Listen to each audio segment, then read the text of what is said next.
Hey guys, welcome back to the channel. This is a story about what if Naruto joins Phoenix Clan in High School DxD. Before I start, please support for more amazing content, and do consider subscribing to my channel and share this video with your friends. This is written by Snake57575 and link in description and support writer. Let's start the video. It was a warm summer night in the village of Konoha. The A and B were rushing around the village. The civilians were heading home from their shops for the day. Off-duty ninja were in bars drinking away the night, and all of the children were at home, or in one of the many orphanages which were full after the QB attack 7 years prior. Well, that is true except for one child, one Naruto Uzumaki. Naruto was in a park all alone, having been sitting on the swing almost crying since all of his friends had been picked up by their families about half an hour ago. Naruto was an orphan, you see. He was a short boy for his age, he had spiky sun-kissed blonde hair, he had heterochromic eyes, his left one being a dark blue, while the other was a green-blue color, and adorning his cheeks were 3 whisker-like marks. Naruto wore a blue shirt with a red swirl pattern on the back, a pair of baggy green camo pattern shorts and a pair of black ninja sandals. He was hated by the village for reasons he didn't know, he was never told. In truth, it was because Naruto was the Jinchuriki or power of a human sacrifice for the Kyuubi no Kitsune. You see, the Kyuubi was a being of pure chakra and thus unable to be killed. The only way to stop the attack was to seal the creature. Naruto is what it was sealed into by the Yondaime Hokage Minato Namikaze. Why Naruto? Well, Naruto was Minato's own flesh and blood. Naruto had been born not even hours before the attack. In fact, his birth played a big part in the attack, as the Kyuubi had been sealed in its previous container. Naruto's mother, Kushina Uzumaki, the only time a seal on a Jinchuriki was when a female Jinchuriki was giving birth. So while Kushina had been giving birth to Naruto, the seal holding back the Kyuubi was weakened, and before the seal could be tightened after Naruto's birth, a masked man attacked the new parents Minato and Kushina, and threatening Naruto, the masked man managed to get away with Kushina and completely break the seal holding the Kyuubi before releasing the creature on the village. Minato faced the masked man in combat, and in the end freed the Kyuubi from the man's control. However, the matter still remained what to do with the Kyuubi, and it was with a heavy heart that Minato and Kushina reluctantly agreed to seal the beast and their son. The Kyuubi, however, didn't want to be sealed again, so it tried to kill Naruto before it could be sealed. However, both Minato and Kushina threw themselves between the creature and Naruto, slowing the fox's attack to the point it didn't even reach Naruto, and with a tearful goodbye, Kushina and Minato's lives were extinguished. Naruto wiped the tears that had formed in the corners of his eyes away before getting off the swing and began to walk towards the park exit. Naruto Uzumaki, you are to come with us, our master wishes to speak with you, said an emotionless voice from behind the blonde. Naruto turned around to face the voice only to find a dozen masked shinobi. They were like the ANBU he was familiar with, but also they were quite different. None of their masks had any markings excluding the kanji 4-ne or root. Naruto froze upon seeing the 12 ninja. The root ninja took Naruto's lack of movement as non-compliance, so 3 of them began to flip through hand signs. Katan Gokaki no Jutsu, fire-style fireball jutsu, called the 3 ninjas simultaneously breathing out a ball of fire each. All 3 flew towards Naruto ready to incinerate the boy. The sight of the fire coming at him was enough to snap Naruto out of his frozen state. Naruto, not wanting to die, threw his hands forwards and scrunched his eyes shut in a vain attempt to protect himself from the flames. After a second of nothing, Naruto opened his eyes to see a line of light blue flames floating in front of him. Another dimension castle office. A blonde man with dark blue eyes sat in his office looking over various paperwork, trying not to incinerate the piles of paper on his desk. That's when he felt a surge in power similar to one he hadn't felt in 7 years. Sitting up straight, the man looked around. He then felt the same power flare again, reassuring him that he had in fact felt it, and in the blink of an eye he stood up and a ring formed beneath his feet before rising upwards, making the man vanish.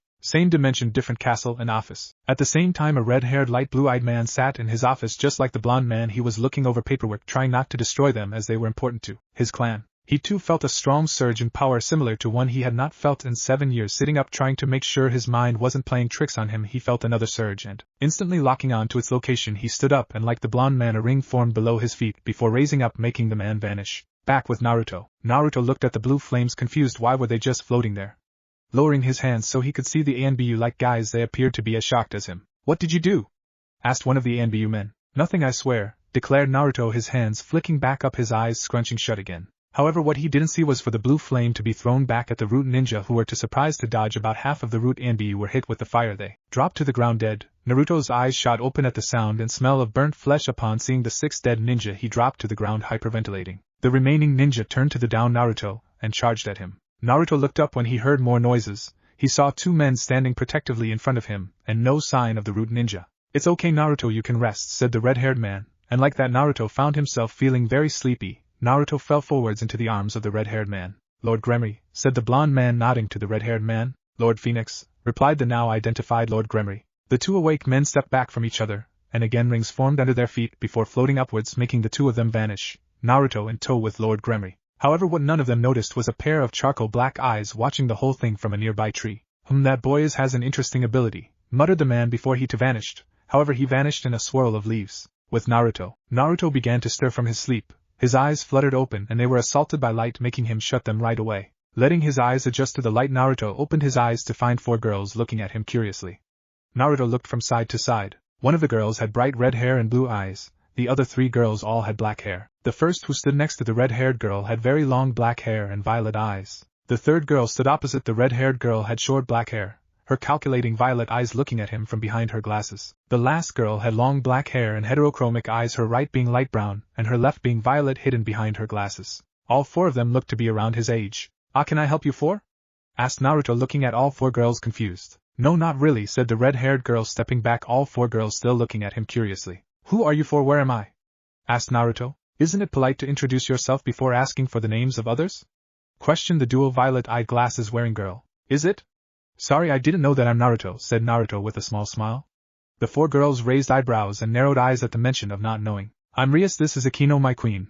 That's Sona, and she is Tsubaki, Sona's queen, said the red-haired girl, smiling, first pointing to the girl with long black hair and violet eyes, then the girl with short black hair, violet eyes and glasses, and then pointing to the heterochromic black-haired girl with glasses. Naruto's face scrunched up in confusion. What do you mean, queens? Questioned Naruto, confused. Evil pieces? Queens?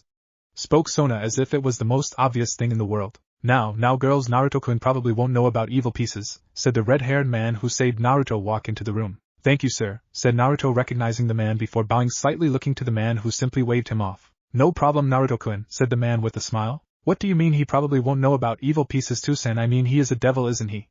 Questioned Rias, looking at the red-haired man with a confused look. Yes, he is a devil, Rias-chan, but he has lived his life in the elemental countries where there aren't that many devils, and his devil blood was suppressed until recently, and his parents didn't tell anyone about them being devils, said the red-haired man. You know my parents? Screamed Naruto, almost not daring to hope that he did. His outburst shocked everyone in the room, none more so than the red-haired man. You mean you don't know who they were? Asked the man, getting a shake of the head from Naruto. Well, Naruto-kun, your parents were Kushina Gremory and Minato Phoenix, or as they were known by the humans of your world, Minato Namikaze and Kushina Uzumaki, said Rias's father. Kushina Gremory, Minato Phoenix, Kushina Gremory, Minato Phoenix, thought Naruto, getting a feel for the names. Wait, what do you mean humans of my world? Questioned Naruto, looking up at the man. Naruto, you, me, everyone in this room is a devil, said Rias's father, and before Naruto could say anything about how crazy being a devil sounded, Rias's father flared out a pair of bat-like wings, then the 4 girls did the same, and to Naruto's surprise so did he. However, his wings were different from everyone else's. Halfway along the wing his changed to blue flaming wings of a similar shape. How come my wings are different?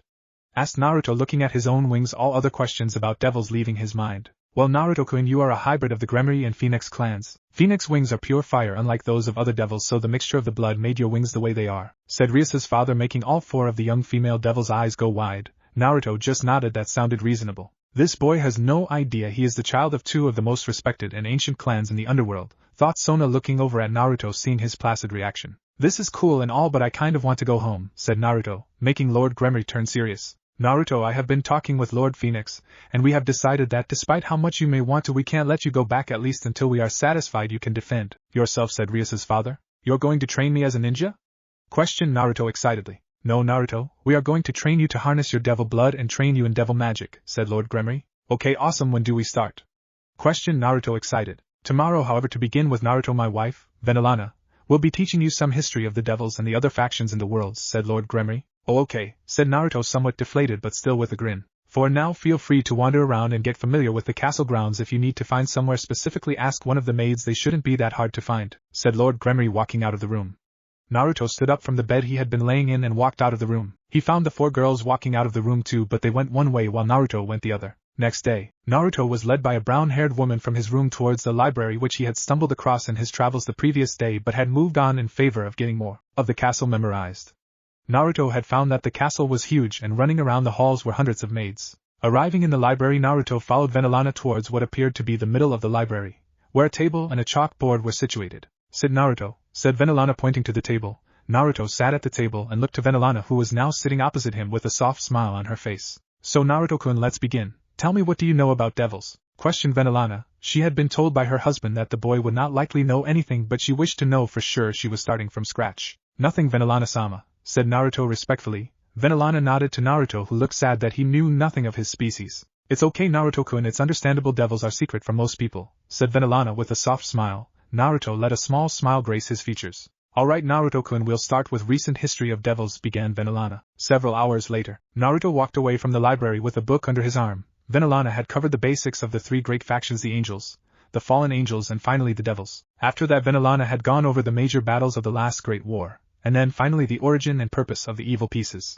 I wonder if I can get a set of evil pieces, muttered Naruto looking at the book in his hands. He was supposed to read the first chapter of the book. He was scared what Vanillana would say to him tomorrow when he told her he didn't do it because he couldn't read, but that was for tomorrow. Until then he had other things to do. He just hoped she didn't get really angry at him. Hey Naruto-kun, came the voice of Rias from inside a room to the left of Naruto. Hey Rias-chan, what can I do for you? Asked Naruto walking into the room. Do you want to watch some anime with me? Asked Rias nervously. She didn't want Naruto to think she was strange for watching anime. What's anime? Questioned Naruto, making Rias perk up. Of course, he doesn't know what anime is. Maybe I can get him into it, thought Rias. She wanted a friend who watched the same stuff as her. She wanted to have someone to talk to. Akino didn't like many anime, nor did Sona or Tsubaki, and those were the only devils her own age she liked. It's really cool, come here, sit, watch with me, said Rias with a smile, patting the seat next to her. Naruto hesitantly nodded and moved over to the seat and sat down very stiffly. He wasn't used to people wanting to do things with him. Hell, he wasn't used to people talking to him, full stop. Rias lay her head on Naruto's shoulder, making him stiffen. You okay Naruto-kun? Asked Rias, lifting her head up and looking at him. He just nodded, and she lay her head back down on his shoulder as the two watched. Naruto was for the first little, while not paying any attention to the show, in favor of making sure Rias didn't turn around and hurt him while his guard was lowered. Hours later, Naruto and Rias sat in front of the TV having eaten their dinner and returned to watch more anime. The young blonde devil had found himself really liking the show. It was action-packed, story-driven, and the characters were relatable. Naruto looked at Rias to ask her something only to see her asleep on his shoulder. Gently moving her from his shoulder, he stood up, catching head before it hit the couch. Naruto looked at the red-haired girl. Deciding he couldn't leave her there, he picked her up bridal style and headed towards where her room was. He only knew as he was sleeping in the room next to hers. She snuggled closer to him as he walked. He was kind of thankful, and at the same time not thankful, that no maids were in the halls. As he walked, he would have been embraced about having Rias asleep in his arms, but the maids could have taken her to bed while he went to his own. Walking into Rias's room, Naruto walked over to her bed and pulled her quilt back before placing her down onto her bed. Going to stand back up, Naruto found Rias to be holding him rather tightly by his shirt. Naruto sighed and tried to pry her hands off him. No, stay warm, muttered Rias in her sleep. Naruto again tried to pry her hands off him, but with no luck. Naruto sighed before climbing into the bed next to Rias before pulling the quilt over the both of them. Good night Rias-chan, muttered Naruto, closing his eyes. Rias awoke from her slumber like any other day, naked and in her bed. However, thinking back, she couldn't remember how she got to her bed. The last thing she remembered was watching anime with Naruto. She was interrupted from her memory searching when she felt the bed move a bit.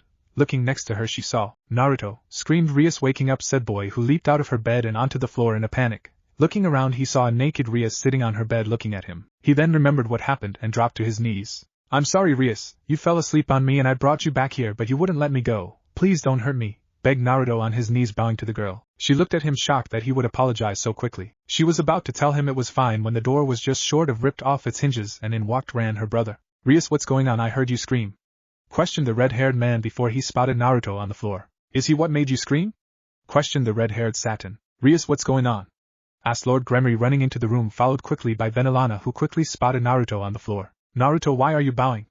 Questioned Vanillana. He startled me. I evidently fell asleep on him last night, and he brought me back here, but I apparently wouldn't let go, so he slept with me. I woke up and was startled by the fact he was in my bed, said Rias, looking over to the now shaking bowed boy.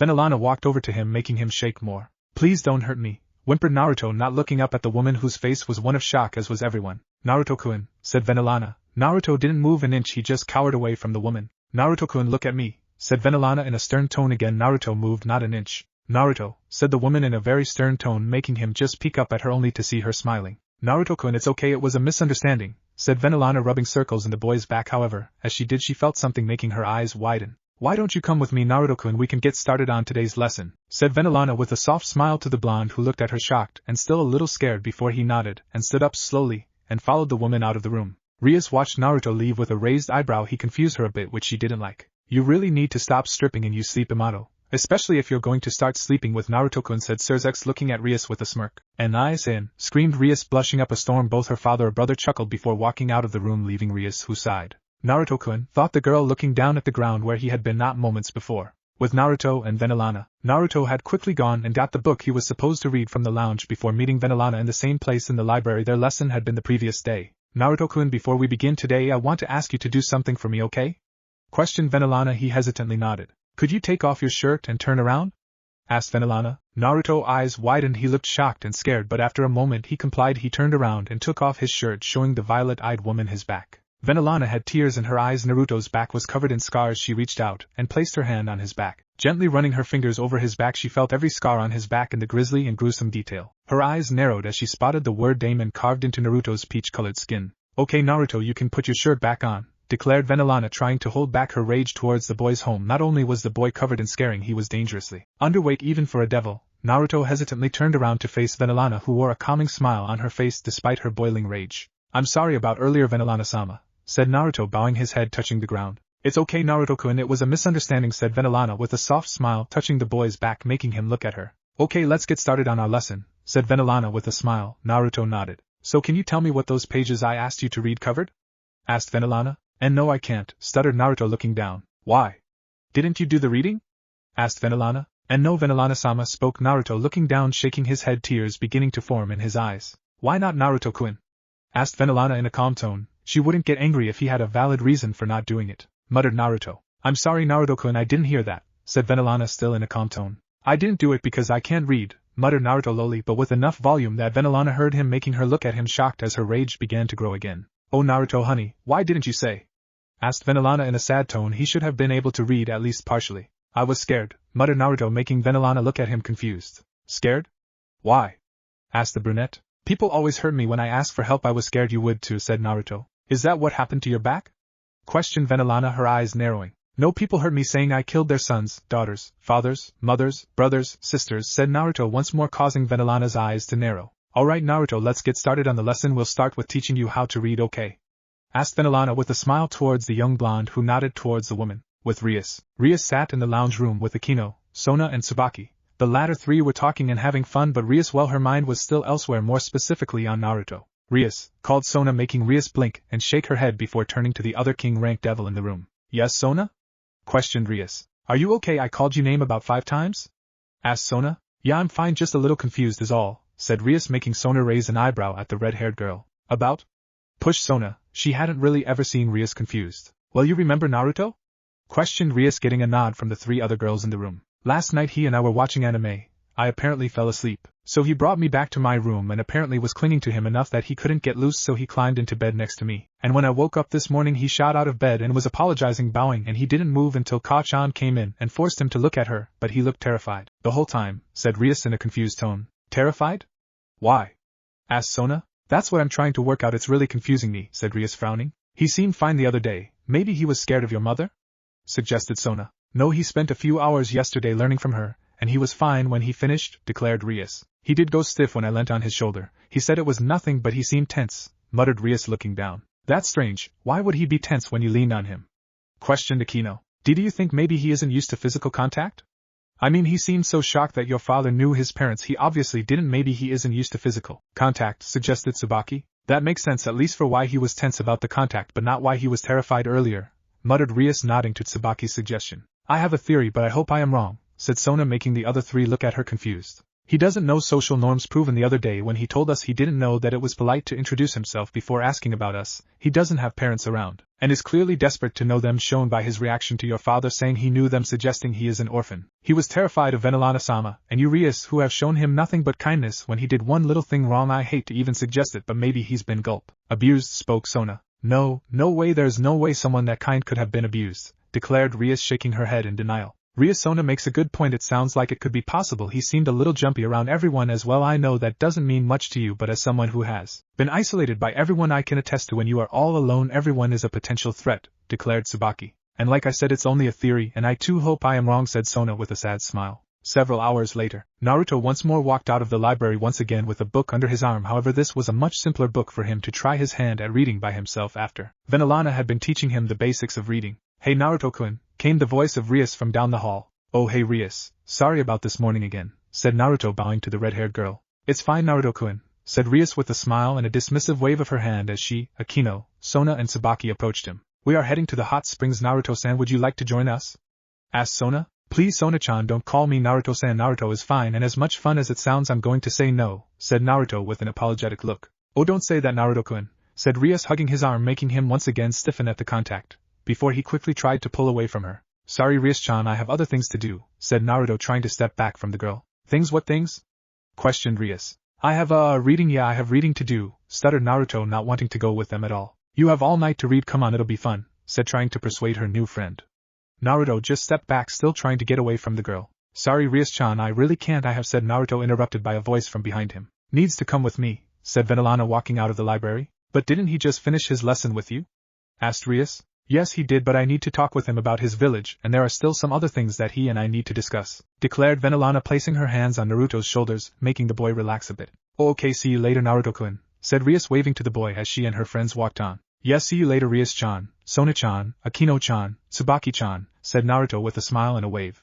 Once all four of the girls were out of view, Naruto looked up at Venelana. Thank you, Venelana-sama, said Naruto, looking up at her with a grateful smile. Well, it wasn't entirely a lie, said Venelana, looking down at Naruto with a sad smile on her face. The young blonde nodded and followed Venelana as she walked away. The two of them walked through the halls of Gremory Castle, heading towards Lord Gremory's office. Walking into the office, Naruto and Venelana found that Lord Gremory wasn't alone. Oh, hello Lord Phoenix-sama, we didn't mean to interrupt, said Venelana, almost backing out of the room when she spotted the blonde man. We were just finishing up anyway, no need to worry, Venelana, said Lord Phoenix before he spotted Naruto behind the woman. Hello there, young Naruto-kun, said Lord Phoenix, leaning down to be eye-to-eye with the boy, who hid behind Venelana. It's okay, Naruto-kun, Lord Phoenix-sama helped save you too, he's nice, said Venelana, smiling down at the young blonde who hesitantly stepped out from behind Venelana. You look so much like your father, said Lord Phoenix, smiling at the boy, who looked up with a surprised look before his face settled into a smile. Again, I am sorry to interrupt, but it is fortunate that you are here, Lord Phoenix-sama. Naruto-kun has, well, he has been, I can't even bring myself to say it, said Venelana, tears beginning to form in her eyes just thinking about the blonde's back. What's happened to Naruto-kun?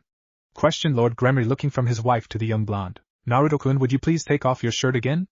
Asked Venelana, looking at Naruto sympathetically. Naruto's eyes went wide and he looked scared. Gingerly turning around, Naruto began to lift his shirt, showing his two saviors his back. As his shirt began to lift, the two men's eyes widened in shock as the scars on his back became visible, and as more and more of his malnourished back became visible, the men began leaking more and more killer intent, staining the air, making Naruto shake. By the time Naruto's shirt was all the way off, the two clan heads were leaking all of their ki, making Naruto violently shake. Stop it, you two, you're scaring Naruto-kun, said Venelana, keeling down, hugging Naruto close to her. It's okay, Naruto-kun, they're not directing that at you, said Venelana, hugging Naruto, who was shaking, borderline crying, as the two men watched on before cutting off their ki as Naruto cried against Venelana's shoulder, as the brown-haired woman glared a deadly glare at the two men, who instantly were terrified of the woman's fierce glare. Both men glanced back at Naruto's skinny and scared frame. I'm going to burn that fucking village to the ground, declared Lord Phoenix, his eyes aflame with determination. And no, don't, yelled Naruto, looking up at the man with pleading eyes, shocking all three other people in the room. They may have done this to me, but most of the village doesn't deserve to die because of this, said Naruto, motioning to his back, once more shocking the adults. Lord Phoenix stood back and looked at Naruto before nodding to the boy. I am surprised you have scared. Phoenix generally don't scar, declared a relatively calm Lord Phoenix. Mumbled Naruto. What was that? Asked Lord Phoenix. They poured salt into the wounds, said Naruto, only to once more start shaking violently. What?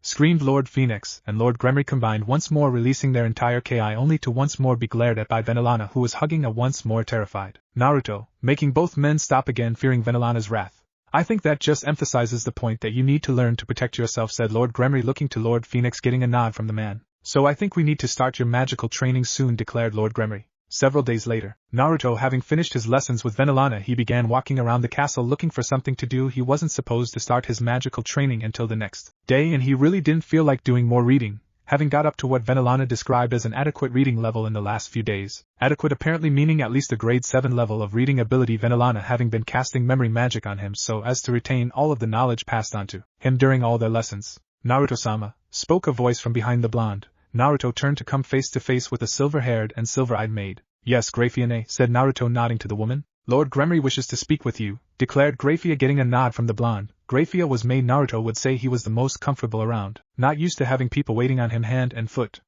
Naruto walked past the silver-haired maid, who returned to her duties as the blonde walked down the halls. Walking down the halls, Naruto smiled. He did have to admit, after spending a week in the castle, he was beginning to become comfortable with most of the people. Naruto contemplated what Lord Gremory could want to see him for, deciding it would be better to find out for sure rather than try and guess. He sped up his pace. Once more walking into Lord Gremory's office, the young blonde saw the man sitting behind his desk, pen in hand, filling out forms. Looking up from the forms, Lord Gremory saw Naruto standing at the door. Naruto-kun, good, take a seat, said Lord Gremory, pointing to a seat opposite him. Naruto nodded and sat down. Lord Gremory finished writing on the form before turning to Naruto. Naruto-kun, the time has come. Today you get your evil pieces, said Lord Gremory, making Naruto's eyes widen in surprise before a grin found itself on his face. Really?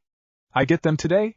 Asked Naruto in a happy tone, almost bouncing up and down at the thought. Vanillana has been keeping myself and Lord Phoenix apprised of your great strides with your learning, and we all agree it would be a good idea for you to get your pieces, said Lord Gremory with a smile. Naruto couldn't contain himself. He jumped out of the seat and jumped around in happiness. Lord Gremory just smiled as Naruto jumped around happily. Vanillana will take you to get your pieces, said Lord Gremory, and Vanillana walked into the room and smiled at the happy Naruto, who was still jumping around for joy. Let's go, Naruto-kun, said Vanillana with a smile. Naruto and Vanillana walked down the streets of Lilith, all of Naruto's earlier excitement replaced by nervousness and a small amount of fear. Naruto stood very close to Vanillana, his eyes never in the same spot. For 2 seconds the blonde was visibly terrified. The boy's actions made Vanillana reconsider allowing her husband and Lord Phoenix to burn the boy's previous home to the ground. She looked down at Naruto with a look of sadness on her face. Forcing a smile onto her face, she put a comforting hand on Naruto's shoulder, making him look up at her. It's okay, Naruto-kun, no one here will hurt you, said Vanillana with a smile to the young blonde, who smiled up at the woman before looking back ahead of him, visibly much more calm. Still looking around him, however, no longer in fear now, just to take in the sights. Walking into a large open garden area, the two devils followed a path through the botanical gardens. In the center of the gardens was a large stone pillar with lots and lots of intricate-looking runes spread out all over the thing. Well, Naruto, we're here, said Vanillana, looking down at Naruto with a smile, only to get a confused look in return. You touch that pillar which registers you as a king, and then your pieces will form, said Vanillana. Naruto raised an eyebrow but stepped forwards anyway. Stepping up to the pillar, Naruto just sent one last glance back to Vanillana before putting his right hand, palm flat, on the stone pillar. Registration pending. Species, pure blood devil. Ranking, high class devil. Clans, Phoenix, Gremory. Age 7. Previous registration attempts, not applicable. Family, Minato Phoenix. Father, Kushina Gremory. Mother. Registration approved. Please hold your left hand out, flat palm upwards. Naruto Gremory Phoenix, spoke a deep voice from within Naruto's mind. Naruto flinched before following instructions and held his left hand out, palm upwards and flat. To Naruto's great shock, a cloud of red energy formed atop his open palm. The cloud dissipated with leaving 15 blood-red chess pieces in the blonde's hand. Naruto let a grin spread across his face as he looked down at the pieces in his hand, only to raise an eyebrow as he saw 3 pieces glowing. Wow, aren't you lucky, Naruto-kun, not 1 not 2 but 3 mutation pieces, said Vanillana, looking at the pieces in Naruto's hand. On the outside she was relatively calm, but on the inside she was shocked to her core. It was rare for devils to get 1 mutation piece. It was almost unheard of for a single devil to get 2, and was inconceivable for a devil to get 3 right off the bat. Had Vanillana not seen it with her own eyes, she would have never believed Naruto had 3 mutation pieces, let alone the rarest piece to have a mutation piece, the queen. The other 2 were slightly more believable given they were the same class 2-pawn mutation pieces. You told me that mutation pieces are rare, right? Questioned Naruto, the information he had learned and the facts in front of him contradicting. I did. You are incredibly lucky, Naruto-kun, those pieces are really powerful, said Vanillana. Naruto just looked down at the pieces with an interested expression. The next day, Naruto walked out the library, his now compulsory book under his arm, quickly walking to his room so he could put the book in the room so he could begin his magical training. Running into his room, Naruto threw the book on his bed before running back out of the room and heading to Lord Gremory's office. Running down the halls, Naruto weaved, ducked, and dodged the maids as they went about their business while he ran. Running into Lord Gremory's office, the young blonde skidded to a halt in front of the man's desk. Excited are we, Naruto-kun? Asked Lord Gremory with a knowing smile on his face. Yes, I am, said Naruto simply with a grin. Alright, well, let's head outside so we can begin, said Lord Gremory with a smirk. Naruto nodded vigorously before turning around and walking out of the room. Lord Gremory just smirked as he stood up, and a circle formed underneath his feet before it rose up, engulfing him. Naruto walked into the main hall of the castle before proceeding outside. You took your sweet time, Naruto-kun, said Lord Gremory, who was leaning on the wall next to the large doors. How did you get out here before me? Asked Naruto, looking around for some explanation. Magic, said Lord Gremory, mysteriously waving his hands around. Come on, Naruto-kun, we need to get started, especially given now you are officially considered a king, said Lord Gremory, getting a nod from the blonde before the 2 devils walked along the path leading to the castle gardens. Walking into the gardens, the 2 devils moved to the rear of the area so any magic to get out of hand wouldn't destroy anything important. Alright, Naruto-kun, to start you need to learn to harness your demonic energy. The best way to begin that process is for you to try and form your wings. So I want you to think of the strongest image you can think of while concentrating here and here, said Lord Gremory, touching Naruto's back on his shoulder blades one after the other, indicating where Naruto had to be concentrating on. Naruto nodded before closing his eyes while racking his brain for an image to use. It took a few moments for Naruto to come up with an image. It was from when he was 5, After being attacked by a mob, Naruto had found himself on the verge of unconsciousness, and appearing between him and the mob was a silver-haired ANBU agent, his left hand cloaked in lightning, and the alley was filled with the sounds of thousands of birds chirping, and like that the image ended. Naruto concentrated on his shoulder blades with the image of the ANBU agent left hand cloaked in lightning. It took a few moments, but Naruto felt a pair of wings flare out from his back. Naruto opened his eyes, and to his happiness the wings had formed like the first time he had seen his wings, black and bat-like until halfway along before turning light blue and flaming. "Well done, Naruto, very well done, not many devils get it on their first try," said Lord Gremory, making Naruto blush at the praise and smile sheepishly, breaking his concentration, making his wings vanish. "Now I want you to continue to practice that until you can do it without thinking about that image, and takes no time for your wings to appear," said Lord Gremory, getting a nod from Naruto, who then proceeded to try again, his wings appearing marginally faster than before. "Good, keep on going, Naruto," said Lord Gremory with a smile. The next day, Naruto trudged out of the library. His body ached. He had worked a lot on his wings yesterday, but he had done some physical training which had just tired him out completely after working on his magic for so long. "Blonde hair, heterochromic eyes, you must be the Naruto-san I have been hearing so much about," declared a voice from down the hall. Naruto turned to the source of the voice and saw a young man probably no older than himself and Rias. He had black-colored spiky hair and violet eyes. "Ah, Seroig-kun, I see you've met Naruto-kun," said Venelana, stepping out of the library from behind Naruto. "Naruto-san, the name's Seroig Bale, it's nice to meet you," said the man, sticking out his hand for Naruto to shake. Naruto smiled at the man and grasped his hand. "It's nice to meet you, Seroig-san, and please call me Naruto," spoke Naruto with a smile as he shook Seroig's hand. "In that case just call me Seroig," declared the black-haired man. "Well, seeing as you two are getting along, I'll leave you to it," said Venelana as she began to walk down the hallway. "So what's your story, Seroig?"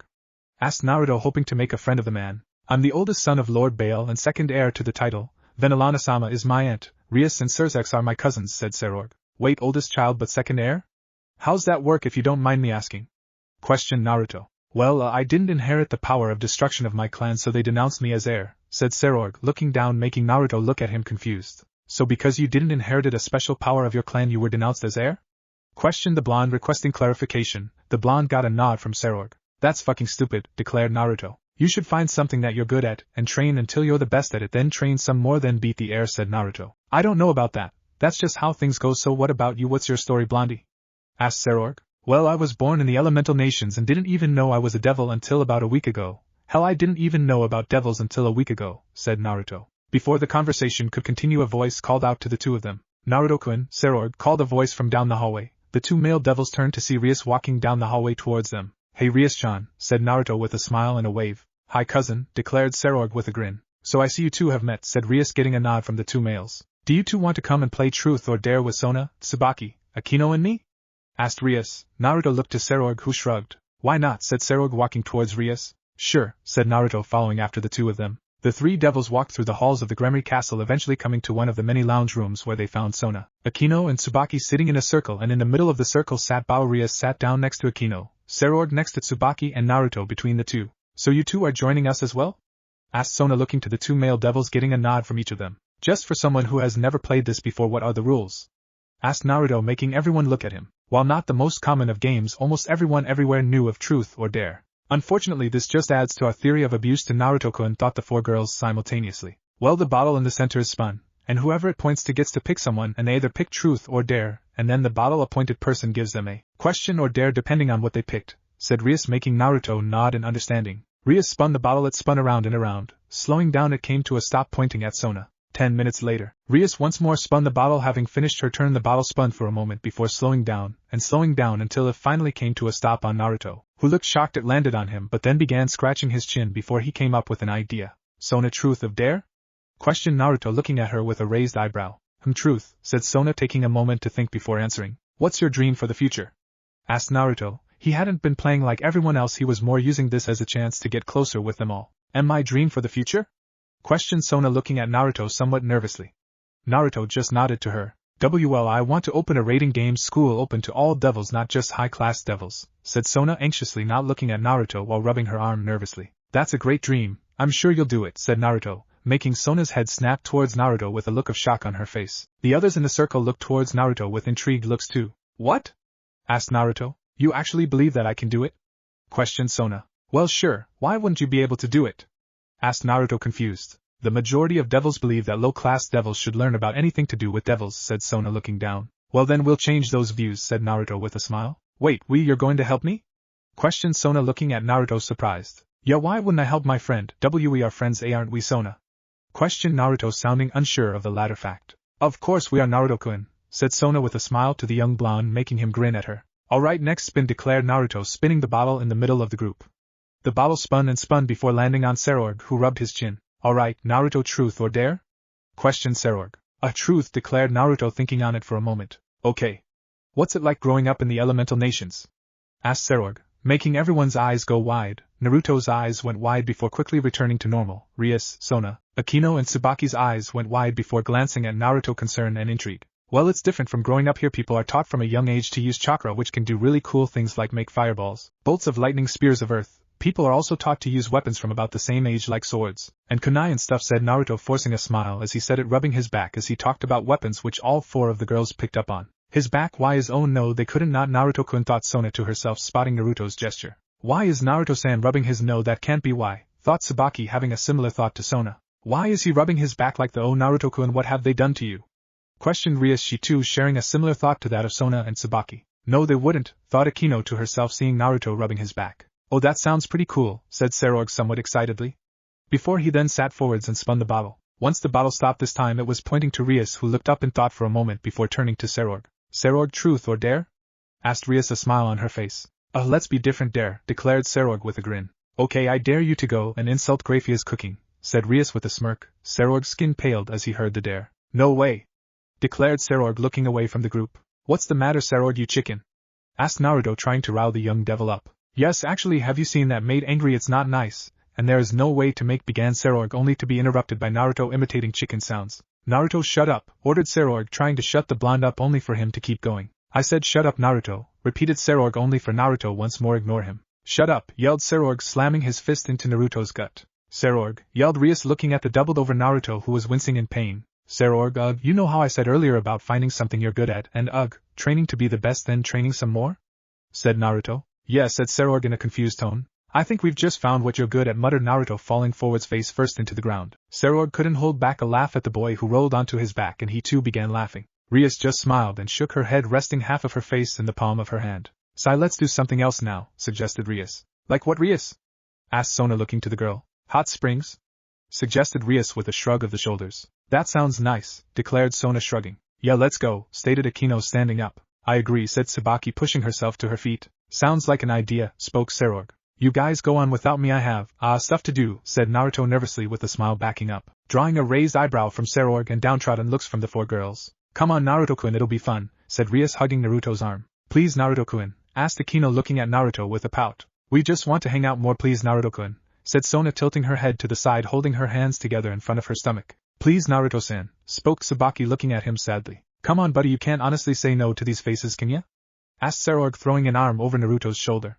Naruto sighed and nodded. Alright, let's go, said Naruto, defeated by his friends, following their lead as they walked towards the hot springs. Hot springs. Several minutes later, Naruto walked with Serorg into the male change rooms. He had several options. He could wait until Serorg had gone before and then leave, but he would get an even bigger guilt trip from everyone if he did so. That option was out. He could change as quickly as possible and be the first in and last out of the water, or he could wait until everyone else had got into the water and hope the steam would cover his scars. The second option is the thought Naruto to himself, only to be interrupted. You coming, Naruto? Asked Serorg, who had already apparently changed and was headed in. Yeah, I'll be in a moment, declared Naruto, inwardly cursing at his slow speed. Naruto quickly stripped down and changed, wrapping a towel around his waist before walking out into the actual hot springs, only to see all 5 of the other devils already there, and minimal steam. Once more Naruto inwardly cursed his luck. Walking along the side of the hot springs, Naruto heard several sharp intakes of breath behind him. Naruto, buddy, why you're back, stuttered Serorg, seeing the blonde's scared back. Now do you guys see why I was so hesitant? Asked Naruto, looking away from the 5 devils, holding his left upper arm with his right hand. I'm sorry, I can't do this, said Naruto, turning back around and briskly walking back to the change rooms. Naruto sat in front of Venelana in the library reading a book she had asked him to read. It was about time their lesson ended, and Venelana was looking at Naruto sadly. Naruto-kun, I wish you would stop avoiding Rias, Akino, Sona, Tsubaki and Serorg, said Venelana, looking at the blonde, making him look up from his book. I can't, Venelana-sama. They saw my scars, and they won't let me forget about them. I don't want someone to hurt the people who gave them to me. I just want to forget about them, said Naruto with a sigh. It had been a few days since the incident. He really didn't want to avoid them, but every time he tried to talk with them they would bring up his scars. It didn't help that Seroorg and his mother were staying in the castle for a while, so he would run into the young devil quite often. Rias was the worst, though. She looked at him as if he was made of glass, and so much as breathing on him wrong would make him shatter. We'll leave it here for today. Naruto-kun, just finish reading that book by tomorrow, said Vanillana. Naruto nodded, and pulling out his bookmark he marked his page before closing the book and getting up. Walking towards the door of the library, Naruto tucked the book under his arm as Vanillana walked behind him. Naruto-kun, called a voice from down the hall. Naruto sadly closed his eyes and looked down. I'm sorry Rias, I'm busy, maybe later, said Naruto before he quickly took off down the hallway in the opposite direction to Rias, who stood there almost crying, looking as Naruto just short of ran down the hall. Rias, sweetie, he just wants to move on and forget about his scars, said Vanillana looking down at her daughter. How can he? His back is covered in scars, Kachan. How can he move on? Who the hell would do that to Naruto-kun? Questioned Rias looking at her mother. Rias-chan, you're causing Naruto-kun just as much if not more pain by forcing him to remember what happened to him when he just wants to forget, declared Vanillana, making Rias's eyes go wide as she realized what she had been doing to Naruto, and she looked down, tears forming in her eyes. Naruto-kun, spoke Rias, hugging herself with a hand over her now crying eyes as she dropped to her knees. With Naruto. Naruto walked down the hall. Today was not a good day. Once more Sona and Tsubaki were over, so he had 5 people to avoid rather than the 3 of most days, but luckily he made it to his room to drop off his book without incident. Unfortunately, the walk to Lord Gremory's office so he could start his magical training for the day was less so when he ran into Seroorg. Naruto, buddy, can we talk, please? Questioned Seroorg, walking up to Naruto, who looked up at his friend. Sorry Seroorg, I need to see Lord Gremory-sama, said Naruto, walking past the man only for his arm to be snatched by Seroorg. Look Naruto, I'm sorry about bringing up those scars every time we've talked. I promise I won't bring them up anymore, said Seroorg, looking down at the ground as Naruto looked back at him. Just please stop avoiding me. To be honest Naruto, you're one of my only friends, even if we barely know anything about each other, and you're one of the only people besides my mother who believes I can reclaim the title of Bail-Heir, said Seroorg, his free hand clenching into a fist. I accept your apology Seroorg, but I do actually have to go, said Naruto, shaking his arm free of Seroorg's grip. We'll talk later, said Naruto as he left, waving to the black-haired devil. Naruto walked through the halls, thankfully arriving at Lord Gremory's office without further trouble. Walking into the office, Naruto found Lord Phoenix was also in the office. Oh sorry, didn't mean to interrupt, said Naruto, going to step back out of the office. You weren't interrupting Naruto-kun, we were waiting for you, said Lord Phoenix. We decided given how quickly you are advancing with your magic it's time for you to begin learning what Lord Phoenix has to teach you, said Lord Gremory, making Naruto look to the blonde-haired man who smiled down at the blonde. So you'll be coming with me for the afternoon Naruto-kun, said Lord Phoenix with a smile. Naruto smiled and nodded. Let's go, declared Naruto with a smile. Lord Phoenix nodded and walked over to Naruto, placing a hand on the boy's shoulder before a ring formed under the two of them. Rising upwards, the 2 devils vanished. Phoenix Castle. The 2 blonde devils appeared in a grassy field with a great stone castle nearby. Alright Naruto, Lord Gremory-sama was telling me that you have almost perfected summoning your wings at will and have started on focusing your magical energy to different points of your body, said Lord Phoenix. Yes Lord Phoenix-sama, replied Naruto, getting a nod from the Phoenix clan head. Alright, I want you to summon your wings for me please, said Lord Phoenix, getting a nod from Naruto, who then flared out his 2 wings, the bat-like wings, until halfway where they burst into blue flames.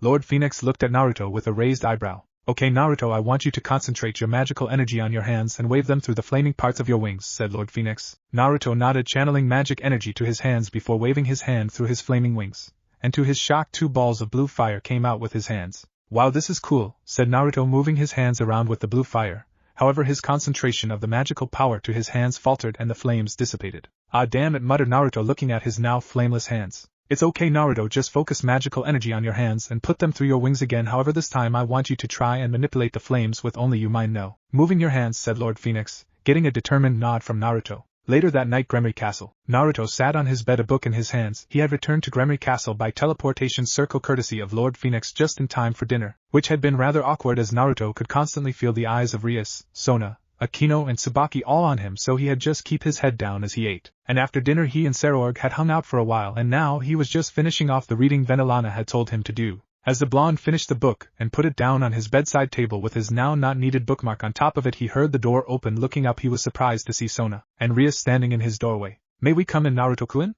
Asked Sona. Yeah, come on in, said Naruto with a sigh, looking at the bed. He had been avoiding them enough. The 2 girls walked into the room and climbed onto the bed in front of Naruto before sitting facing him. Naruto-kun, we came to say sorry, said Sona, making Naruto look up at them. Ka-chan told me earlier today that by constantly asking you about your scars we were causing you more pain. So sorry Naruto-kun, said Rias, shifting forwards and hugging Naruto. We really didn't think about it that way, nor did we look at it from your perspective of just wanting to forget about them. Sorry Naruto-kun. said Sona. She too shifted forwards and hugged Naruto. Naruto stiffened at the contact of both girls but quickly snapped out of it as their words processed in his mind, and he smiled and tears began to form in his eyes as he wrapped an arm around each of the two girls, hugging him. "Thank you," muttered Naruto, making both girls smile until they felt something wet on their necks. Pulling back, they both saw Naruto crying. "Naruto-kun, why are you crying?"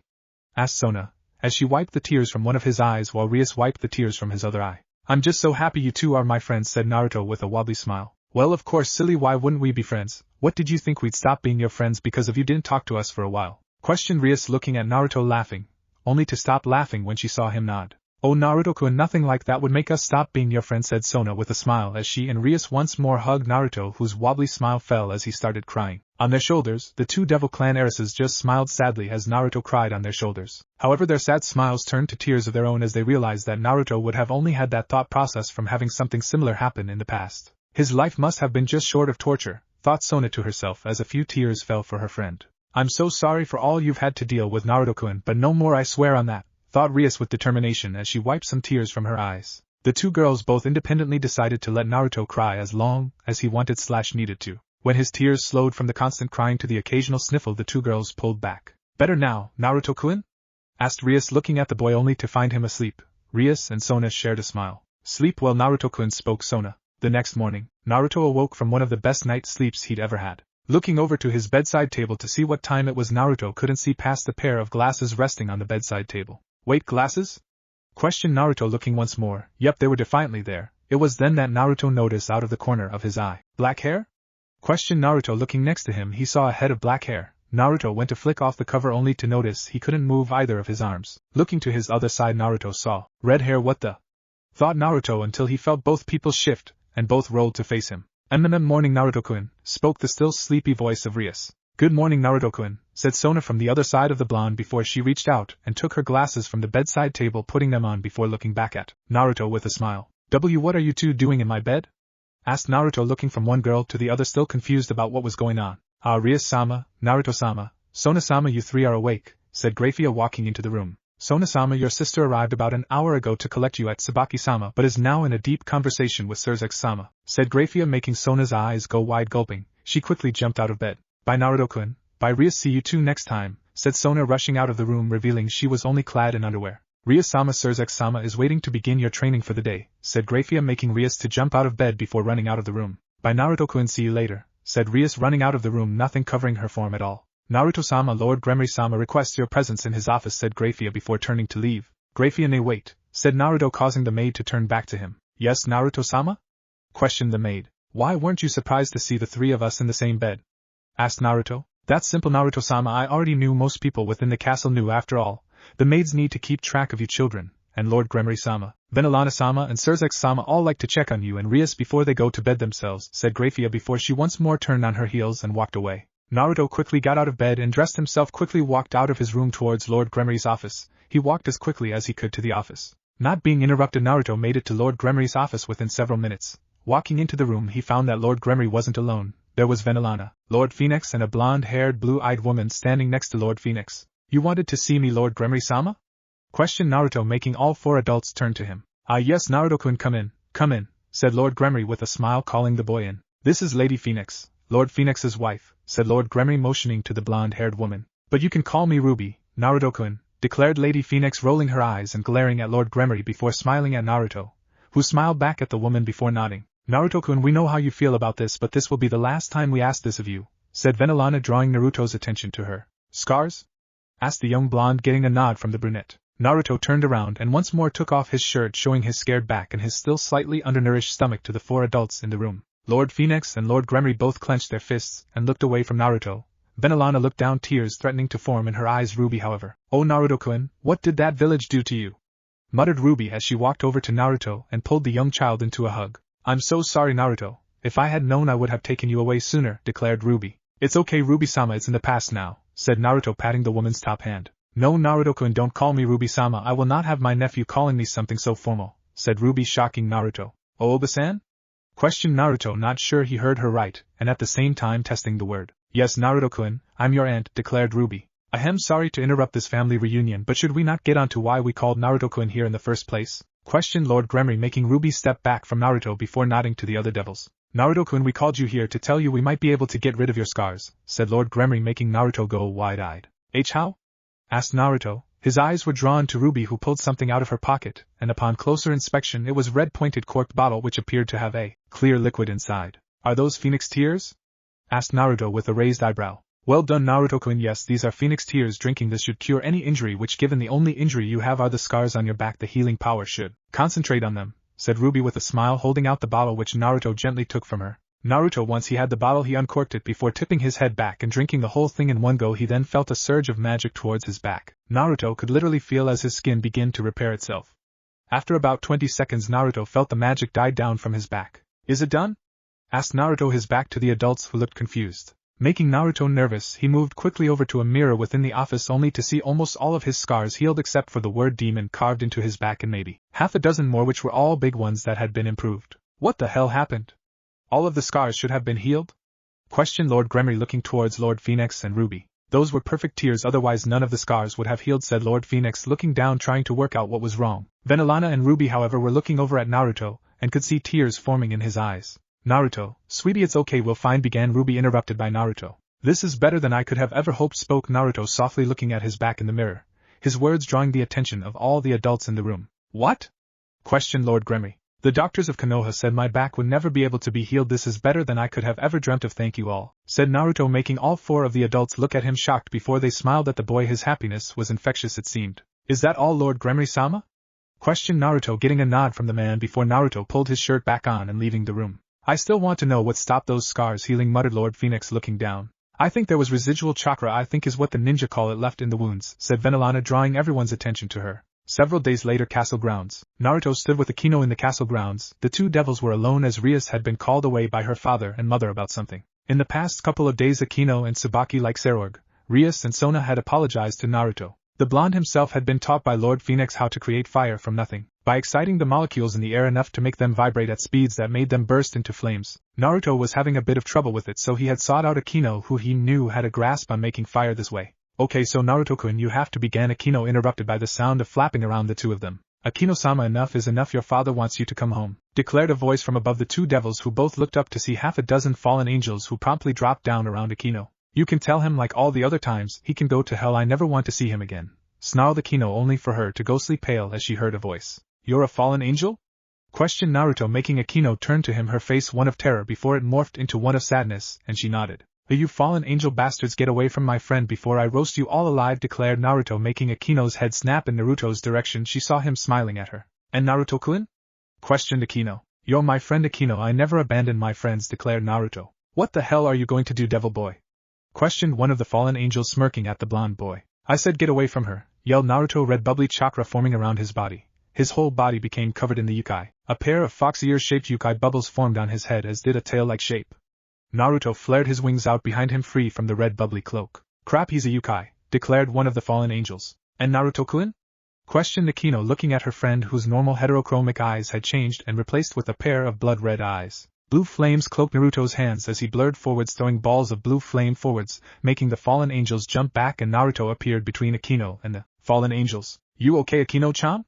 Asked the yukai-coated Naruto, looking back at Akino, who nodded him blankly. Naruto then turned back to the fallen angels in front of him, glaring at them. The blonde bolted forwards, his fingernails sharpening into claws which became cloaked in blue fire. Jumping at one of the fallen angels, Naruto went to swipe at the man, only for him to jump backwards. And Naruto was not quick enough to avoid a spear of light that flew out of nowhere and pierced Naruto's shoulder. Naruto Kyuin, screamed Akino, who looked on in shock as Naruto grimaced as he simply ripped the weapon out of his shoulder, which began to steam a bit. Naruto then ran at the fallen angels again. This is my fight, I have to help, thought Akino to herself as she held her hand out, and a yellow magical circle formed in front of her hand and lightning shot out of the circle at the fallen angels, who looked at her in shock, giving Naruto just enough time to lunge forwards and swipe at their neck, leaving 3 deep claw marks on their neck which spurt blood out like water fountains. However, Naruto didn't see that as he blurred onto the next target. You son of a bitch, growled another of the fallen angels, looking at Naruto, all of them forming light spears.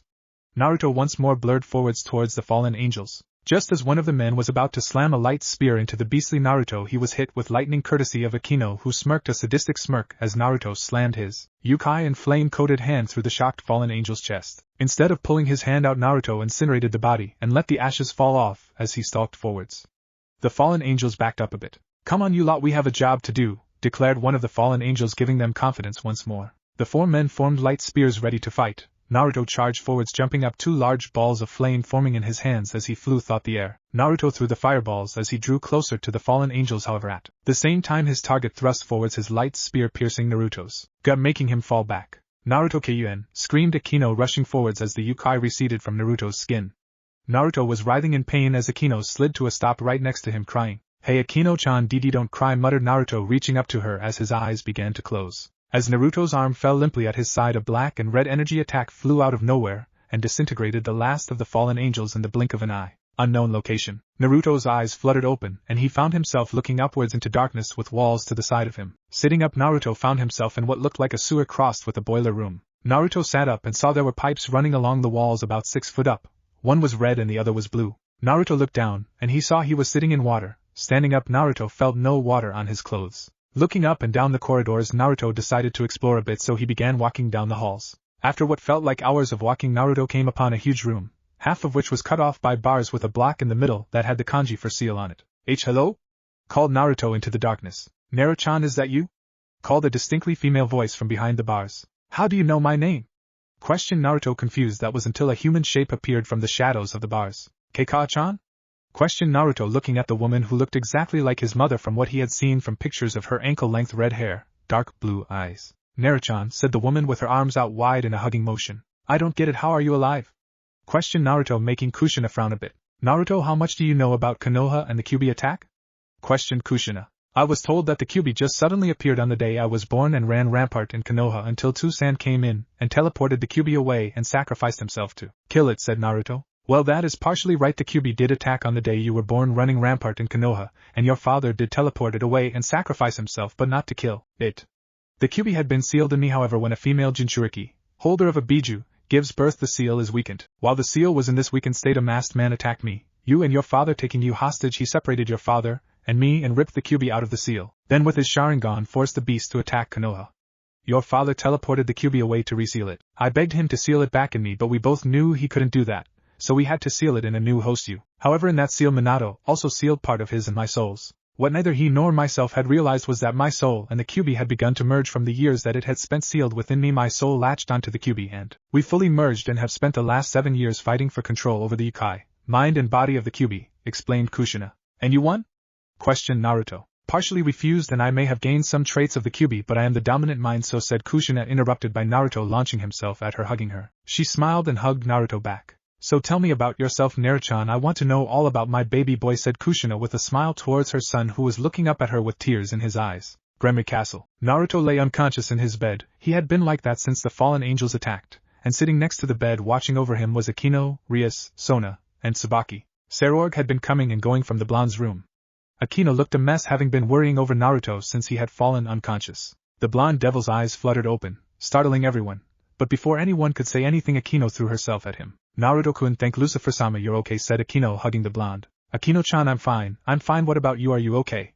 asked Naruto, looking her dead in the eyes. "I'm fine thanks to you, Naruto-kun," said Akino with a smile towards the blonde. "Are you sure you're okay, Naruto-kun? You did get hit by a pair of light spears which are poisonous to devils," said Rias, looking at Naruto with a concerned look. "Yeah, I'm good, Ka-chan made sure of that," said Naruto, confusing the 4 girls look at him confused. Your mother, didn't you tell us she was dead?" questioned Sona. "She was, at least I thought she was, but her soul merged with the soul of a Yukai sealed in me," said Naruto. "You do know how strange that sounds, right, Naruto-san?" questioned Tsubaki. "Yes, I do, but it's the best I have. I met her while I was unconscious," said Naruto, looking down. "We're not saying we don't believe you, Naruto-kun, it's just you were essentially poisoned. Devils have been proved to hallucinate under small amounts of holy energy," spoke Sona, making Naruto look down in sadness. "Well, his story is at the very least partially true. There is a Yukai sealed within him," said Lord Gremory, walking into the room. "Along with the sacred gear," thought Lord Gremory to himself. He had been feeling the presence of the sacred gear since Naruto had started his magic training, and Lord Phoenix had told him he had felt it too, but neither had said anything as they was incredibly confused on how Naruto, a pure-blooded devil, had a sacred gear. "It's debatable whether it is actually Kushina though," said Lord Gremory. "Naru-chan say to him the first time he tried to use a sword he almost cut off his left hand," said Kushina's voice from inside Naruto's mind. "Ka-chan says to say that the first time you tried to use a sword, Lord Gremory, you nearly cut off your left hand," spoke Naruto, making everyone turn to him before looking back to Lord Gremory, who had wide eyes. "Damn it, Kushina, of all the things you could pick, it had to be that?"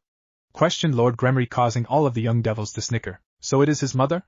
asked Rias after she finished snickering. Yes, until now only Kushina knew about that, said Lord Gremory, puffing out his cheeks like a child. Anyway, Naruto, I just came by to check on you, and now that you're awake I can apologize for those fallen angels getting that far and attacking you, said Lord Gremory. It's okay, Lord Gremory. So how long have I been out anyway?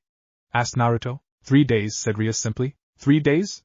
Questioned Naruto, not believing it. Yeah, 3 days. We were all worried about you, said Akino, hugging Naruto. Also, Naruto, know that once you are better we're stepping up your training, said Lord Gremory. Bring it on, declared Naruto with smirk. You may come to regret those words, Naruto, said Lord Gremory with his own smirk, before he left the room. Several hours later, Naruto was walking around the castle grounds. Having been left alone by his friends to finish the reading he was supposed to do on the day he was attacked, he was now up and about.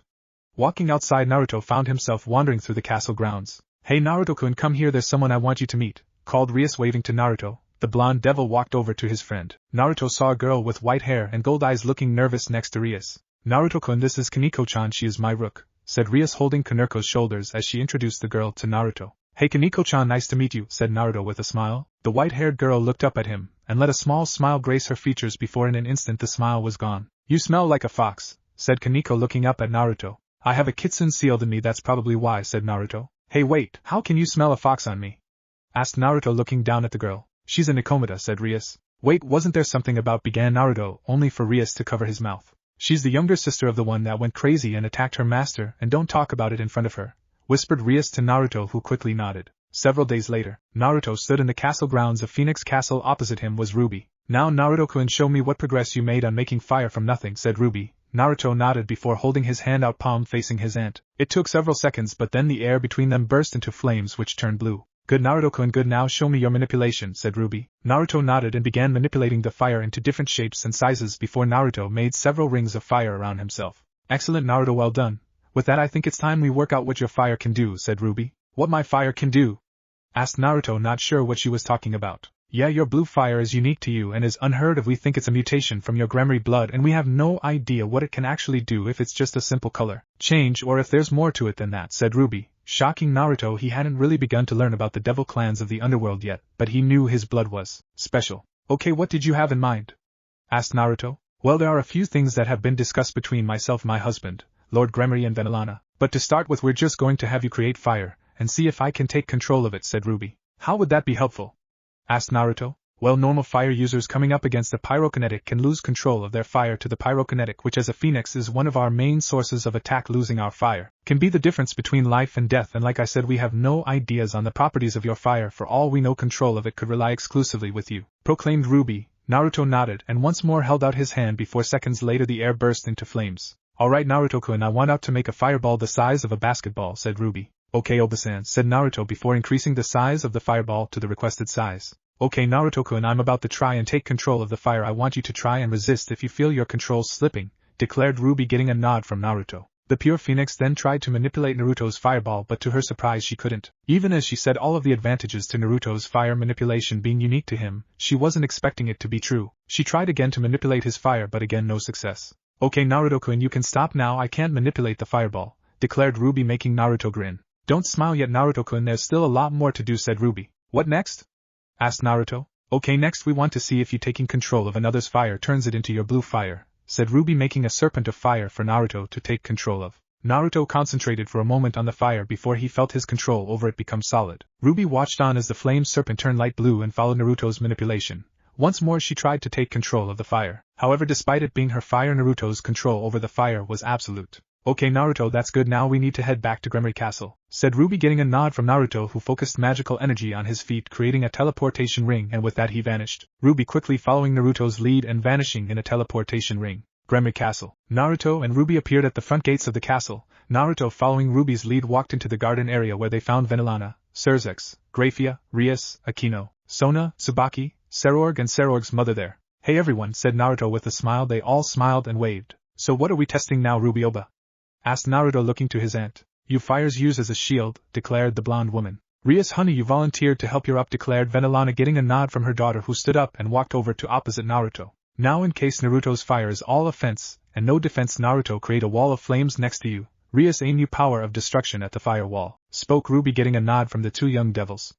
Naruto stood there and created a small ball of fire before manipulating it into a large wall of flames that floated next to the young Phoenix Gremory. Ready whenever you are, Rias-chan, declared Naruto, holding the wall of flames at the ready. Rias nodded and began focusing her own magical power around her hands. A red magic circle formed in front of her, and out of it shot a serpent-like flow of a red and black aura that flew right at the flames, only for the destructive magic to hit the wall and stop dead.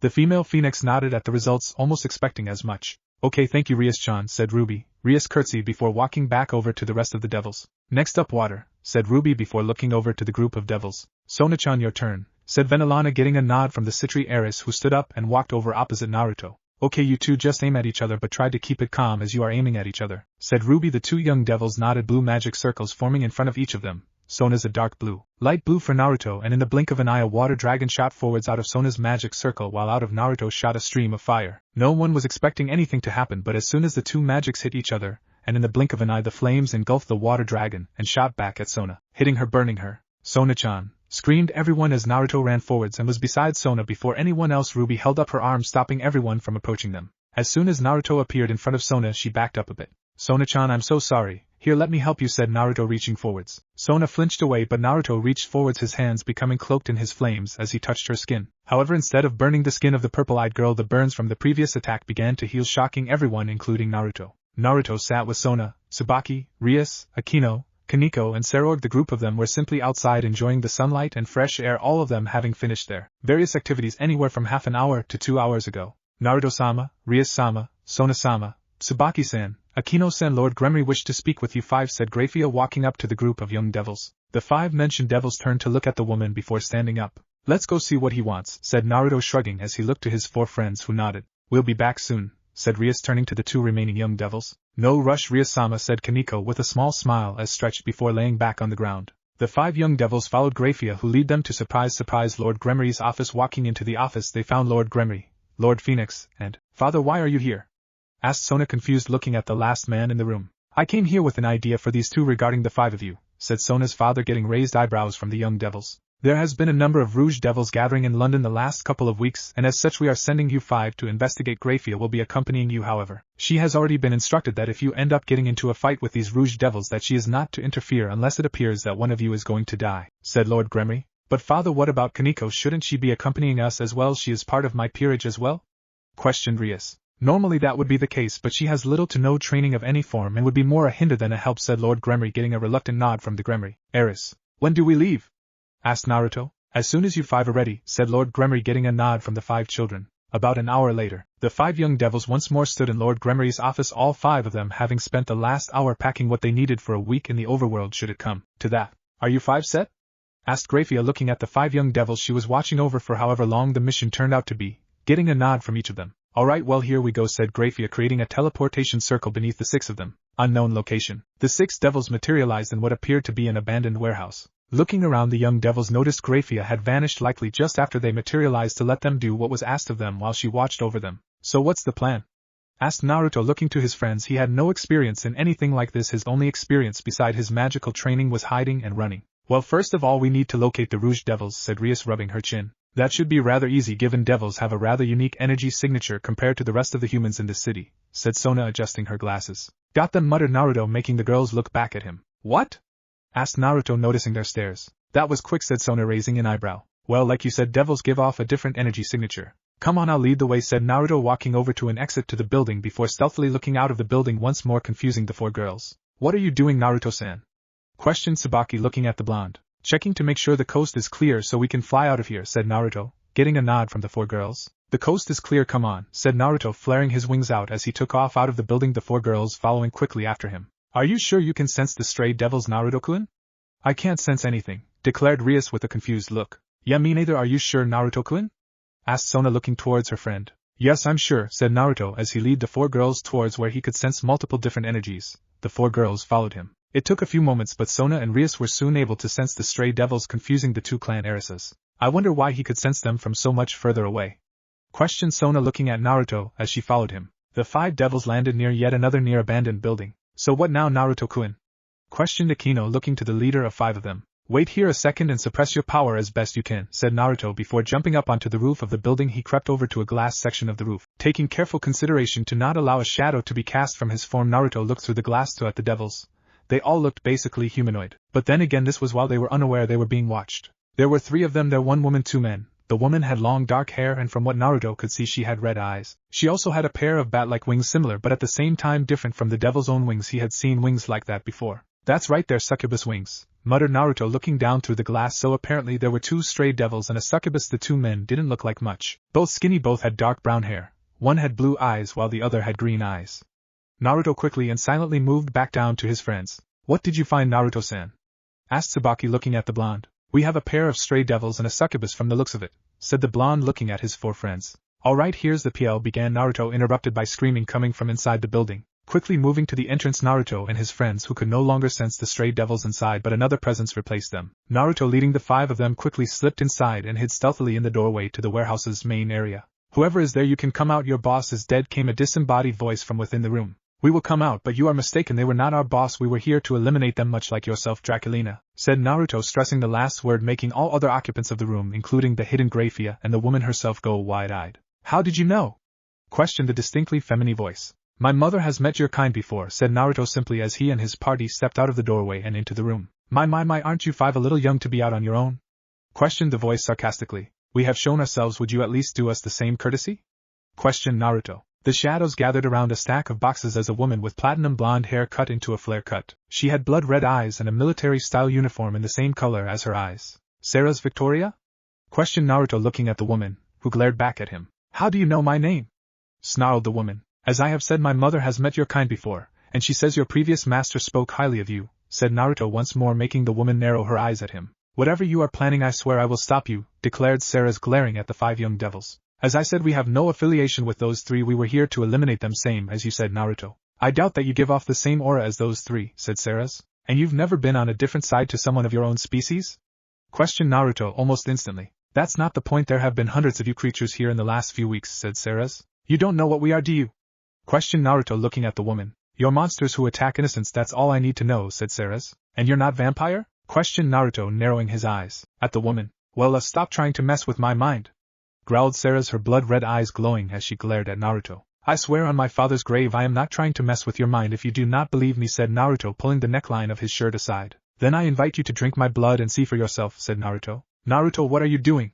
Questioned Rias, looking confused at the blonde. She has no knowledge of devils. She may serve as a powerful ally should we explain to her who we are and who they were, and this is the quickest way, said Naruto. I will see for myself, but if this is a trick, you six will not clear the building, said Seras, shocking all of the devils to varying degrees. Seras walked over to Naruto and sunk her fangs into his flesh, making blood spill out before she licked up the scarlet liquid. Stepping back from Naruto, Seras stood still for a moment before she screamed, clutching her head and dropping to her knees. Seras, said Naruto, moving quickly to the woman's side. She looked up at him, tears running down her face. She shifted into a kneeling position in front of Naruto. Naruto-sama, please allow me to serve you as either a member of your peerage or simply a guardian, said the woman, looking down at the ground, making everyone look at her confused. I have seen your memories, I have seen who you are. You are the type of person I would pledge my loyalty to, said the Draculina, kneeling to the young devil who was still shocked. Naruto, as your mother, I highly suggest you take her up on her offer. She is a pure Draculina, one of the last of the Draco bloodline, the most powerful vampire bloodline. She had the capacity to be one of the strongest devils in the underworld, said Kushina's voice from within Naruto's mind, snapping Naruto out of his pseudo-trance. Stand, Seras, said Naruto, making the blonde vampire look to the man who she was asking to be her master before following his order and standing at her full height, almost double that of Naruto. I accept your offer, Seras, and I will convert you to my peerage should I be able. If not, I will train until I can, said Naruto, getting a nod from the woman. It appears that we are done a lot sooner than we expected, said Grafia, appearing beside all of the devils and vampire. If you are all done, then we can head back to the underworld, said Grafia, looking to everyone, getting nods from the young devils but a shake of the head from Seras. I have a few personal belongings that are not with me. I'll go get them and be back in about 20 minutes, said Seras before she vanished into the shadows. 20 minutes later. Just as she stated 20 minutes later, Seras once more appeared from the shadows. She, however, had a backpack thrown over her shoulders. She then nodded to her new master, who nodded back. Alright, time to go, said Naruto, turning to Grafia, who nodded before she created a magical circle which quickly engulfed the seven of them. Underworld. The group of seven appeared outside of Gremory Castle, where once they appeared, Grafia turned to the rest of them. Lord Gremory will expect a report from you six, particularly you, Seras-san, as you were the one to take out the Rouge Devils that they were sent to eliminate, said Grafia, getting a nod from all of the devils and the soon-to-be devil before she left and returned to her duties. The group of six quickly made their way through the castle, Seras knowing the route from Naruto's memories, which she would have to discuss with the boy when she got the chance. Walking into the office, they were all somewhat surprised to still see Lords Gremory, Phoenix and Citri, who were just as shocked to see them and their tag along. That was quick, we were expecting at least a day, if not longer, not an hour, said Lord Gremory before taking a sip from the glass in his hand which clearly had alcohol in it. I see an extra. May we assume she is the reason for such a quick conclusion? Questioned Lord Sitri, getting a nod from the devils. It's a pleasure to meet you, Lords Gremory, Phoenix, Sitri. I am Seras Victoria and I am a vampire, said Seras, dropping to a knee, bowing to the three clan heads. And you are here because? Questioned Lord Phoenix, more curious than anything. She has pledged her loyalty to me and has asked to become the first member of my peerage, said Naruto, getting raised eyebrows from the three clan heads. And how did this occur? Questioned Lord Gremory. She eliminated the 2 stray devils and a succubi just after we located them. Upon entering the building where they were located, Seras sensed us, including Grafia, almost instantly, and was quite agitated, not knowing we were not with the stray devils, not actually knowing what we were at all. I offered to clarify by allowing her to observe my memories through my blood, which she did, and after viewing my memories she pledged loyalty to me, said Naruto. Lord Phoenix and Gremory's eyes narrowed upon the mention of his memories but nodded nonetheless. Well, the first question that should be asked to you, Seras, is what breed of vampire are you? From which clan do you hail? Questioned Lord Sitri. I am a reincarnated vampire of the Draco clan, but I am a full-blooded Draculina, said Seras, shocking all 3 of the clan heads. They were said to be extinct, said Lord Gremory breathlessly. Naruto, you are one lucky child, declared Lord Phoenix, smiling at the child. Lucky? Are we sure Naruto-san isn't part leprechaun with that luck? Questioned Lord Sitri half-jokingly. I don't get it, what's so special about her being a Draculina? Asked Rias, looking confused. The Draco vampire clan was said to be the oldest, purest, and most powerful vampire clan, and were also said to have been hunted to extinction, said Lord Gremory. My previous master had been captured and sealed away by the Hellsing organization until over 100 years ago. He pledged his loyalty to the leader of the organization at the time and was loyal to the organization until the leader's death and the organization's eventual disbandment about 20 years ago, said Seras. Well, we'll get a full report later. For now, I think you, Naruto, should go and convert your vampire, said Lord Gremory, getting a nod from all of the young devils in the room along with Seras. Naruto and Seras left the room and headed towards his room where his evil pieces resided. Please take a seat, this could take a while, said Naruto, pointing to his bed as the 2 entered his room. Seras did as instructed while Naruto walked over to his evil pieces. I do have to ask, Naruto-sama, once we are done, will you permit me to see the scars on your back? I understand if you say no, and I will respect, said Seras, interrupted by Naruto. You have seen my memories, you have seen my everything, and I am no longer afraid of people seeing them. I will let you, Seras, said Naruto, turning back to the woman with all of his pawns in hand. Please lay back, I have to see if I can actually convert you, said Naruto, walking back over to her. She nodded and dropped back, lying flat on the bed as Naruto climbed onto the bed next to her, putting his pawns down beside her. Naruto took 4 of his pawns and placed them on Seras's chest above the woman's sizable cleavage, but below her neck, nothing happened. Naruto moved another pawn piece to the same place as the others. What are you doing, Naruto-sama?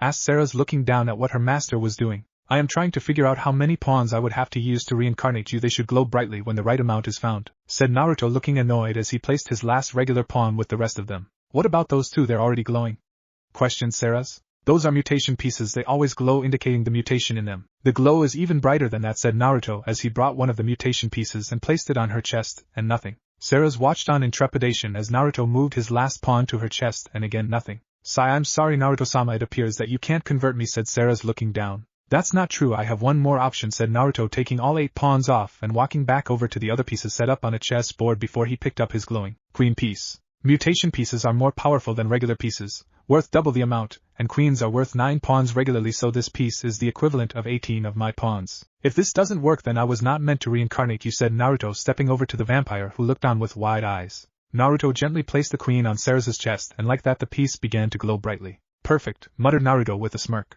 Naruto and Seras both watched in fascination as the blood-red queen piece sunk into the vampire's skin. And done, declared Naruto as Seras sat up as her wings flared out. They matched Naruto's half-bat-like wings, half-blue flaming wings, startling the Draculina, who quickly jumped up trying to get away from the fire. As she jumped up, she realized the fire was part of her wings. From your memories, converting me could have given me some variation on some of your abilities, correct? Asked Seras. Yes, and from what Ruby Obasan said, generally with the Phoenix King the peerage members usually gain some level of pyrokinesis and varying degrees of fire immunity, declared Naruto, nodding. And you can heal with your flames, yes? Asked Seras. I can, but I'm not exactly sure how to use them, said Naruto nervously. I want to test myself against these flames, declared Seras, looking at Naruto for permission. The young blonde's eyes widened and he hesitantly nodded to his queen. Seras held her hand out to the side gently. She waved her hand under the open flames of her wings far enough underneath that no normal person would get burnt. But both Naruto and Seras were nervous, as Seras was a vampire normally not so good with fire, and not that Naruto knew, but the proximity to fire was previously enough to burn Seras's skin. The platinum blonde vampire held up her hand and was somewhat surprised to see that her hand was clean of burns. Seras once more held her hand out to the side before she once more ran her hand about 6 inches under her the flames, and once more her pale skin came through perfectly fine. Seras swallowed the lump that formed in her throat as she ran her hand 2 inches under the flames. Moving her hand through quickly, she once more looked at her hand only to see her hand was once more clean if a tiny bit red. "I think you might be done," said Naruto, concerned for his queen. "One more, master," spoke Seras, running through the flames of her wings. Naruto reaching out to stop her, but she had already moved her hand through the flames, pulling her hand out. "Ow," muttered Seras, flicking her hand, trying to cool it down. Naruto quickly ran to Seras' side, grabbing hold of her hand. He saw it was bright red. Quickly his hands were engulfed in blue flames. Quickly taking her hand in his own, the vampire began to relax as her hand began to feel better. A moment later Naruto let her hand go, and to his and her surprise Seras' hand was her normal color. "Well, it looks like I have about human fire resistance," said Seras, happily getting a raised brow from Naruto. "Before you converted me I would start to burn about 3 feet away from flames, so normal fire resistance is a great improvement for me," said Seras with a smile. Naruto grinned and nodded. "Naruto-kun, are you coming back outside?" asked Rias, walking into the blonde's room. "Yeah, come on Seras-chan, let's go," said Naruto, getting a nod from the queen. Outside, Naruto, Rias and Seras walked back outside before walking over to their friends who were almost in the same position they were when they left. Naruto rolled his eyes before smirking as he walked over to the laying down Sona, Tsubaki, Akino, Sarorg and Kaneko. Sarorg sat up when he saw Naruto, Rias and Naruto's new queen approach. "Sarorg, Kaneko, this is Seras, my queen. Seras, this is Sarorg, Rias's cousin, and Kaneko, Rias's rook," said Naruto, introducing the three. "Nice to meet you," said Seras, holding out her hand. Sarorg shook her hand with a grin. "Nice to meet you too, Seras-san," declared Sarorg. Seras just smiled kindly as Kaneko nodded nervously in her general direction. "Wasn't your queen a mutation piece, Naruto?" asked Sarorg. "Yep, only piece I could use to convert her," said Naruto, getting shocked looks from everyone. "Wow, Seras, you must be strong to require Naruto-kun's mutation queen piece," declared Akino. "We never did get to see your strength in London, Seras. Care to show us?" asked Rias. "How, like against trees or?" questioned Seras. "How about a friendly spar?" suggested Sona. "That sounds like a good idea, Seras?" questioned Rias, looking to the platinum blonde who looked to Naruto. "Up to you," said Naruto with a shrug. "Okay, so who?" questioned Seras, looking back at the crimson-haired heiress. "Why not Tsubaki and Akino?" suggested Rias, looking at her and Sona's queens. "Why both of us?" questioned Tsubaki with a raised eyebrow. "Well, Seras is Naruto's queen and his queen was a mutation piece. It wouldn't really be fair for one person to face her," said Sona, looking at Tsubaki. The girl nodded and shrugged. "Well, I'm up for it if you are Tsubaki," said Akino, looking at the heterochromic girl who nodded. "Well, let's go somewhere more open for sparring," suggested Rias, getting a nod from the rest of the devils. The 8 devils moved around the castle grounds to a more suitable battleground. When they got there, Seras, Tsubaki and Akino moved away from the rest of them and opposite each other. "Are you two ready?" asked Seras, looking over at the two of them. "Yes," declared Akino as her 2 devil wings appeared behind her. "As ready as I'll ever be," spoke Tsubaki, letting her wings flare out behind her. "Well, come at me," called Seras, her voice becoming demonic as her upper face became shadowed, leaving only her red glowing demonic eyes. The 2 queens were taken aback by the sudden change in the woman, but both flew up into the air, Akino gathering magic around her hands ready to bend the elements to her will, while Tsubaki formed a magical circle that split into 2, revealing a Naginata. With that, Tsubaki, Naginata in hand, ran forwards ready to slash at Seras. As soon as Tsubaki was close enough to strike Seras, the blonde vampire jumped backwards before her left hand dissolved into a black and red claw-like structure which caught Tsubaki's weapon before throwing her behind the vampire. However, as Tsubaki was clear of her range, Akino threw a bolt of lightning at the vampire, who blurred out of the way, shocking everyone. At her speed, she rematerialized about 30 feet away from both of her opponents, crouched down, her normal hand touching the ground, her blood claw arm above her. She looked at Akino and Tsubaki before she once more vanished, and again she appeared in front of Tsubaki, her clawed hand already halfway through a swing. Tsubaki brought up her Naginata and blocked the attack, and before she could even try to counterattack, Seras was gone, and appearing once more in a different part of the open field. Everyone was shocked to see an arm holding a gun formed out of her blood claw arm, and before anyone could question it, the gun was pointed at Tsubaki, whose eyes widened as a hail of gunfire was unleashed. Tsubaki quickly waved her hands and a mirror formed that the bullets flew into. Thankfully, they didn't pierce the mirror, and 2 seconds later the mirror spat out a storm of twice as many bullets back at Seras, who leapt over the bullet storm and over the mirror, slamming a fist into Tsubaki's face, knocking her backwards, hitting the ground and knocking her unconscious. Seras then turned back to Akino with a cruel smirk on her face. "No thank you, I give," said Akino, floating to the ground before walking over to Rias, who nodded to her queen, before everyone moved over to the unconscious Tsubaki. "Sai, give us a few moments," said Sona, bending down as she began to heal her downed queen, healing the burst that began to form. Once the bruise was gone, Sona woke up Tsubaki, who sat up. "Did we lose?" asked Tsubaki, getting a nod from everyone around. "Well, now that that's out of the way, there is still plenty of day to enjoy," said Rias with a grin before she began to walk away. Everyone agreed and began to move away. "Tsubaki-chan, can I have a word?" asked Naruto, drawing everyone's attention. Tsubaki herself was confused but agreed anyway before walking over to the blonde while everyone else shrugged before walking away. Seras, would you mind going with them? I wish to talk with Tsubaki-chan alone, said Naruto, getting a nod from his queen who followed the group of devils. What's up, Naruto? Asked Tsubaki, looking at Naruto confused. I know this may not be my place, but you still hold some resentment towards your sacred gear, don't you?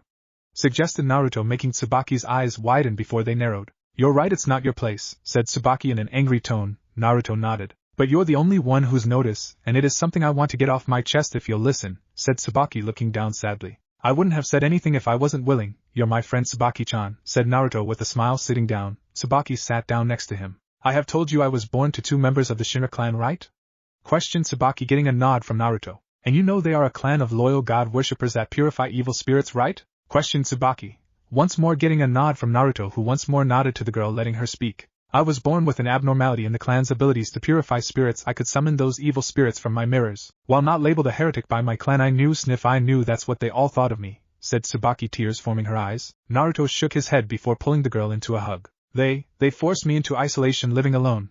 Not even with my parents, who didn't even seem to care what my clan was doing to me. Not once did they ever come to see me after that. Not once did they call me their daughter. They didn't even look at me as if I was human anymore, said Tsubaki as tears began to flow down her face like waterfalls. If only I hadn't been born with this cursed ability. If I hadn't, then my parents would still care for me, as much as I care about Sona, Rias, Akino, and the rest of you. I miss my family. Just want a parent's love. Is that so much to ask?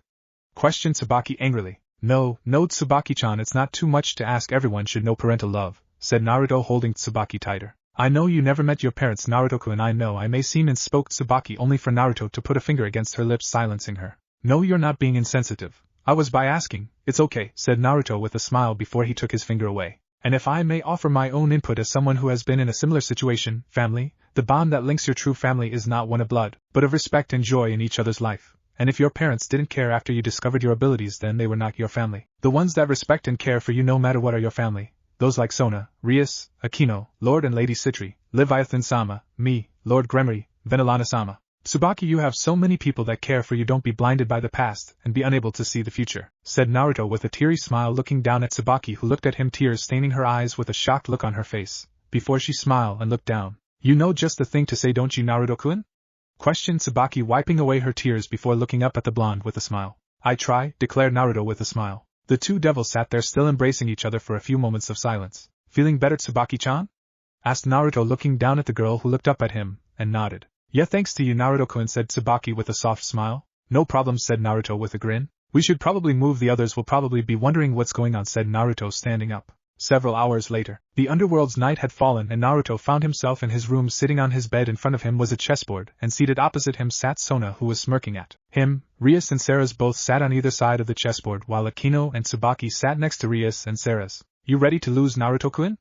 Asked Sona, smirking at Naruto. The black-haired king had been faced Rias, Tsubaki, Akino and Seras, defeating them all, and was now facing Naruto, who, while not sure, he was confident that he would do reasonably against his friend. You haven't won yet, Sona, declared Naruto with a smirk as he moved his first piece. Sona narrowed her eyes at the moved piece before she moved her own. Naruto then moved his piece, almost instantly confusing Sona, who looked at the board and began to work out her next move. It took her a moment before she figured it out and moved her piece, and once more Naruto instantly moved a piece. Are you getting help from your mother?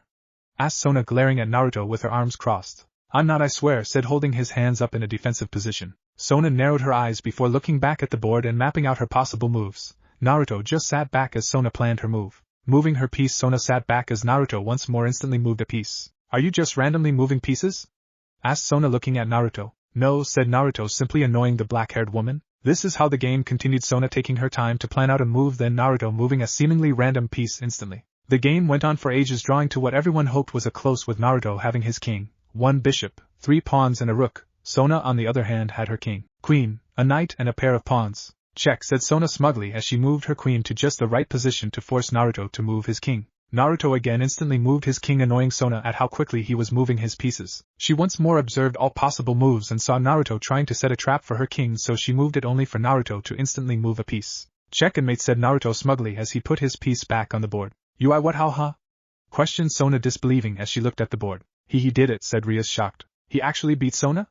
Questioned Tsubaki, looking at the board before she nodded to herself, seeing that Sona's king was indeed in check and had nowhere to go without still being in check. I can't believe it, you actually beat me. No one besides Tusan and Ka-chan have beat me before, said Sona looking at Naruto, who shrugged. My strategies are unpredictable and hard to get a grasp on, declared Naruto with a smirk. Well, I know when I am beaten, said Sona holding out her hand, which Naruto took with his own, and the two shook hands. Alright, you lot, bedtime, said Vanillana walking into the room. AWWWWWWW, came the synchronized whine of the 5 young devils, getting a smile from Vanillana and a giggle from Seras. Come on, you lot, said Vanillana. The young female devils groaned before getting up and walking out of the room. Vanillana turned to Naruto, who was off his bed collecting his sleepwear. Nodding to herself, the brunette walked out of the room. Naruto, forgetting Seras was still in the room, took off his shirt with his back to the vampire, making her gasp.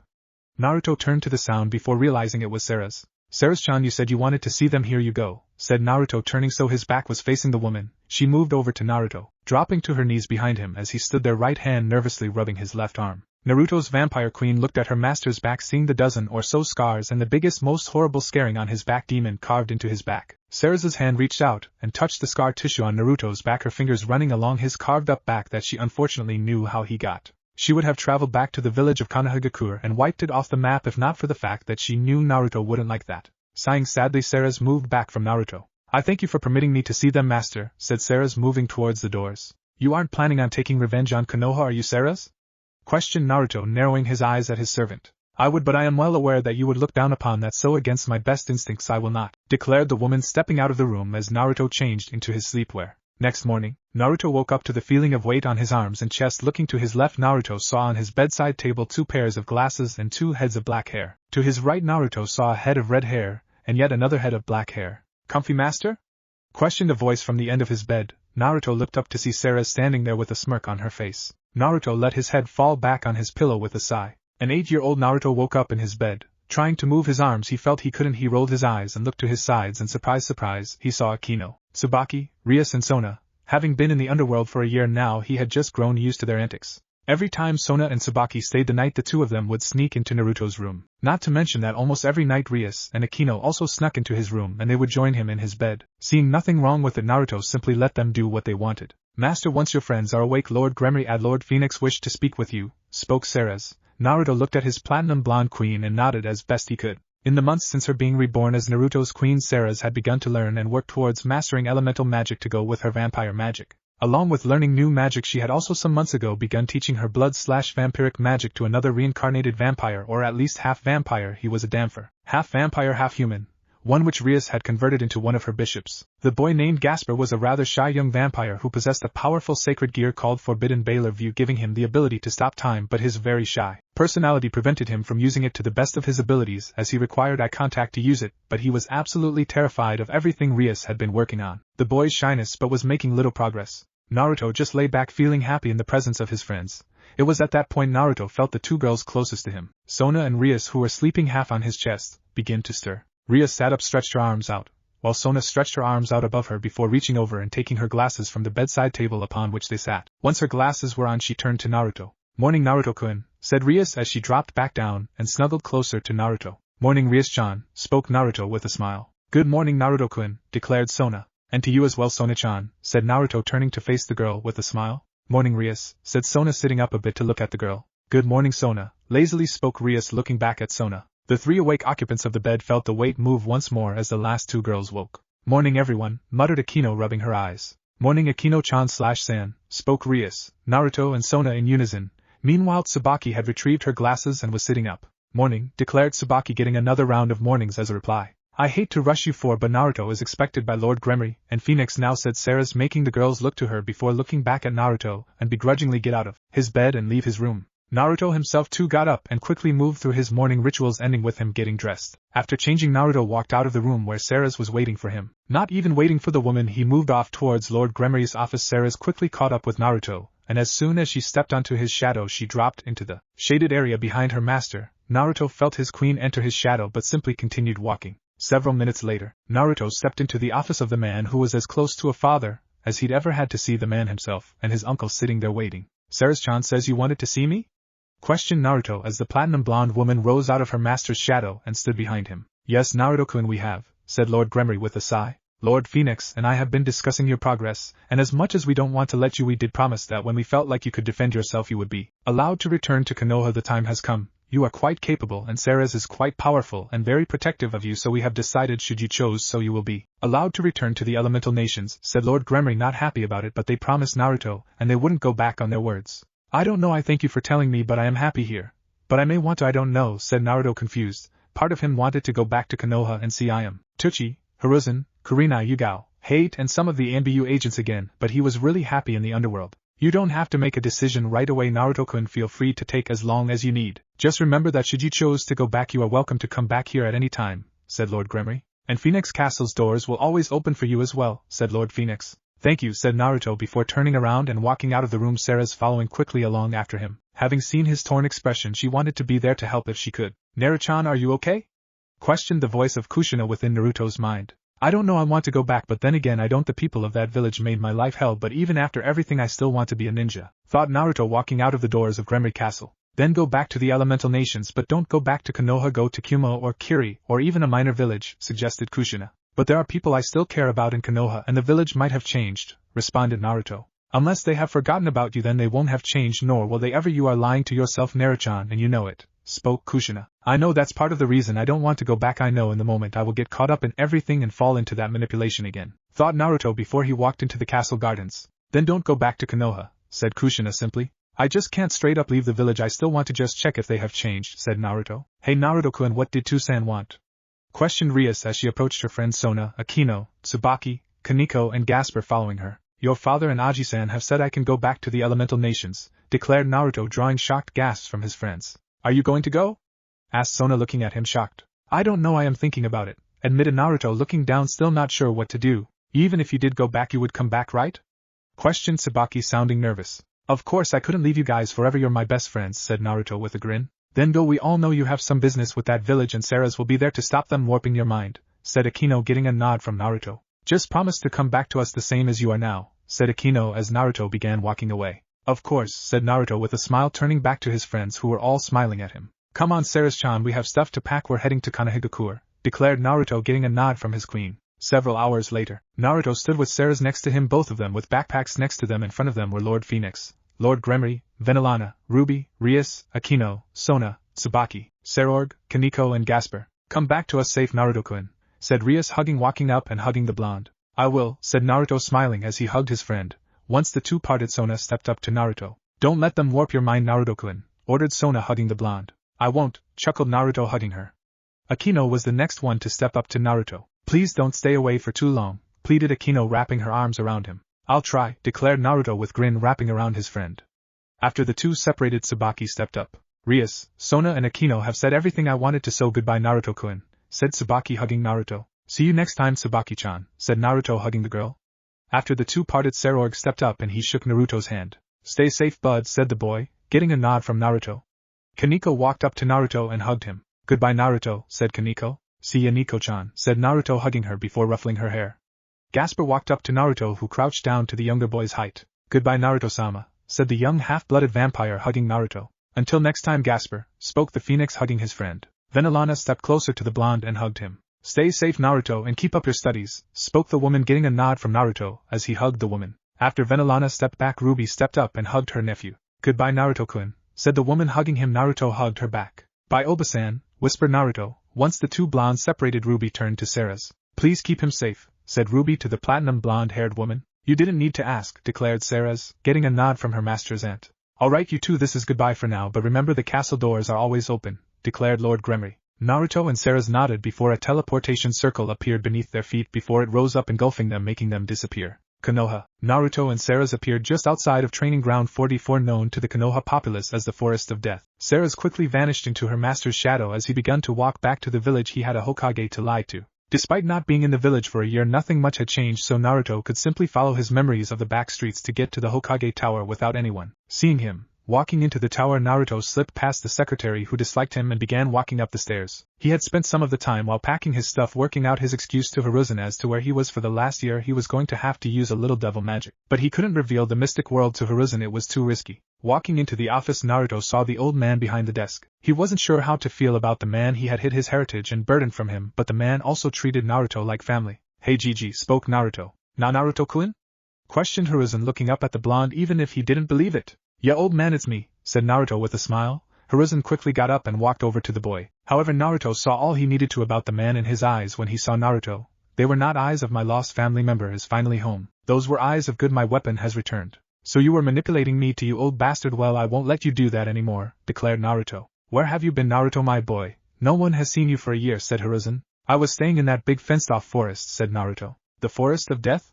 Questioned Hiruzen, with a raised eyebrow. Yeah, that one, declared Naruto, a grin on his face as he subtly cast a demonic illusion over Hiruzen, making him believe what the blonde said. He knew this would work as the spell wasn't chakra-based, so Hiruzen wouldn't be able to detect it. His parents had both done this in the past. Kushina had told him how to do it. Oh, I know, I should have sent someone to search there, said Hiruzen. Well, I'm back now, Gigi, said Naruto with a grin. Okay, my boy, well, why don't you run along, I have things to do, said Hiruzen, getting a nod from Naruto, who turned and left. Naruto walked out of the tower and down to the streets. He had to tell Hiruzen himself he didn't need to be summoned to the council in front of Hiruzen and have to explain it, and put them all under the illusion.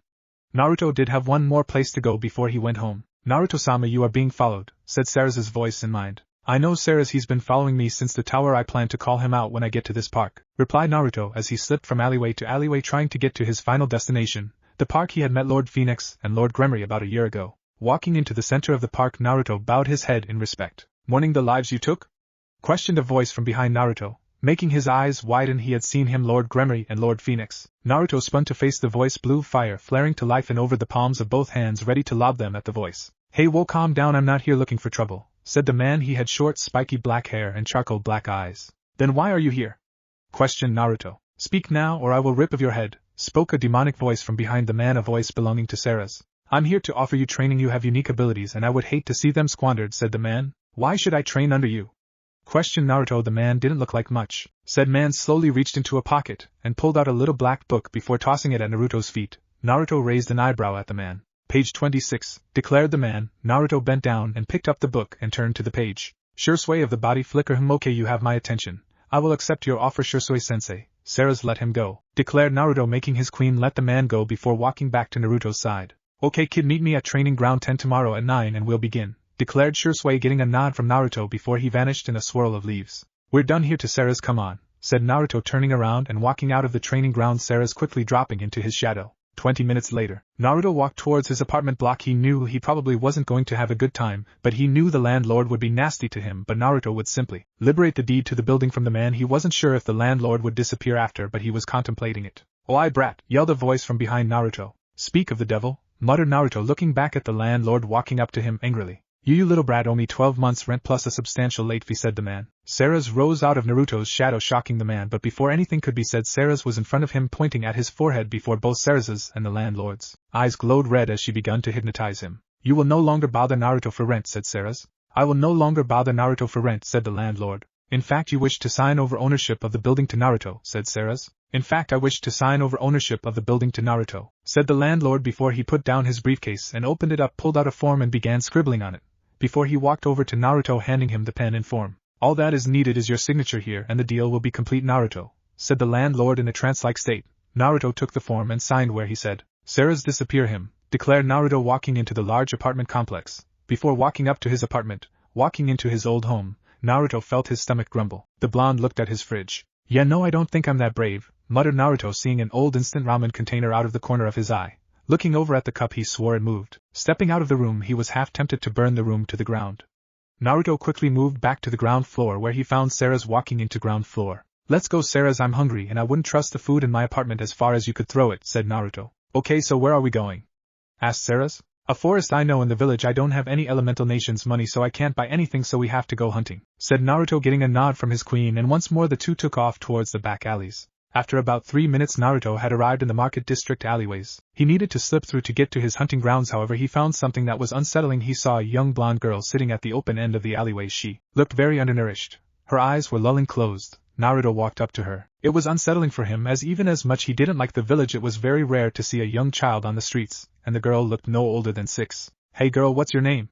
Questioned Naruto, kneeling down to her level. The girl's head rolled to face him in an almost undead fashion. Luffy Pendragon, please help me, I'm just looking for even a scrap of food, said the girl with no energy in her voice. Come with me, we'll get you nice and fed, muttered Naruto, picking up the girl, who was exceedingly light, and the girl herself fell unconscious as soon as she was moved. Luffy was a young girl, what many would call cute. She had short blonde hair and blue eyes which were currently closed as she lay unconscious in a bed. Naruto had after finding her rushed to find some food for her only for Kushina to tell him that their house would have fresh food, courtesy of various seals. So after getting directions to the place Naruto had laid the unconscious form of Luffy on what was, when Minato and Kushina were alive, a guest bed. Naruto, while he let Luffy rest, was in the kitchen making food for himself and Luffy, who was beginning to stir from her sleep. "Where am I?" questioned the blonde girl as she shot up looking around the room trying to find someone there. "Calm down, you are safe," said a voice from the end of the bed. Looking up, Luffy saw a woman that appeared to be about 20 years old. The woman had platinum blonde hair and blood-red eyes. "Who are you?"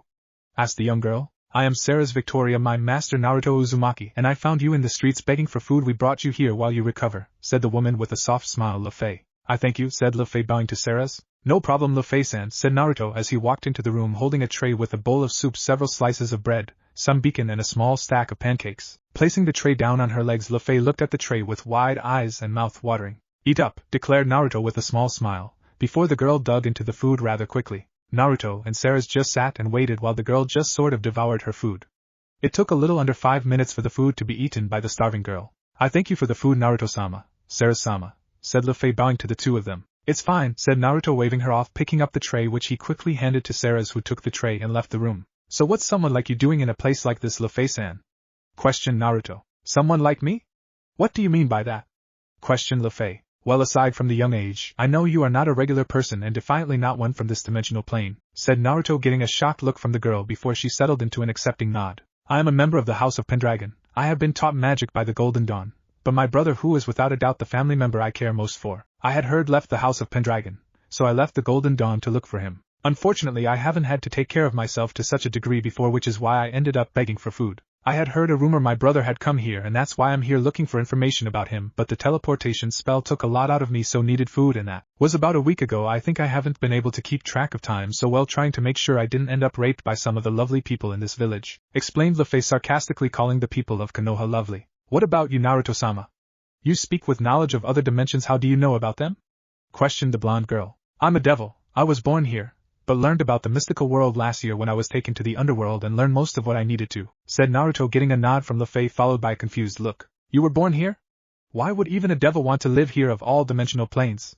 questioned Luffy. "Well, it's a long story," muttered Naruto, scratching his neck. "We have as long as you wish to speak, Naruto-sama," spoke the magician. "Well, my parents were entered into an arranged marriage when they were young, and neither of them partially liked the idea of the marriage, so they both came here independently, trying to escape the engagement. Both of them ended up here in this village, both falling in love with who they thought were mortals of this dimension, only for it to be their betrothed. When they discovered this, they accepted the engagement, but having both made so many friends in this dimension, they didn't want to leave, so they decided to live here permanently, even going so far as to sacrifice their lives for the safety of this village 8 years ago," said Naruto. "Wait, how old are you?"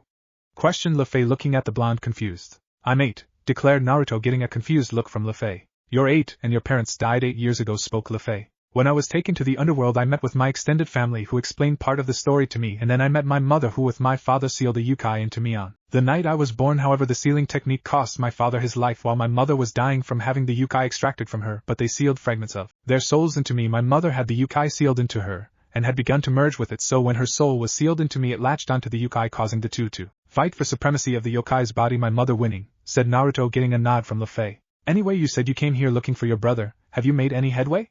questioned Naruto, looking at the girl curiously. "No, unfortunately, I don't know if he has even been here," muttered Luffy, looking down. "Well, you're welcome to stay here as long as you are in Konoha," said Naruto with a smile. "Thank you, Naruto-sama," replied Luffy. "Just Naruto is fine," said Naruto with a smile, getting a nod from the blonde girl in front of him. "If there's anything else you need, let me know," said Naruto with a smile. "Well, if you're willing to help me, I don't know this place that well, so would you be able to help me?" muttered Luffy, looking down, embarrassed about asking Naruto to help her. "Sure, I have a couple of ideas where we can begin," said Naruto with a grin. Luffy moved to get out of bed, only for her to fall as she tried to stand up properly. Naruto caught her before she could hit the ground. "Hey, slow down, is it that important that we start now? You can rest?"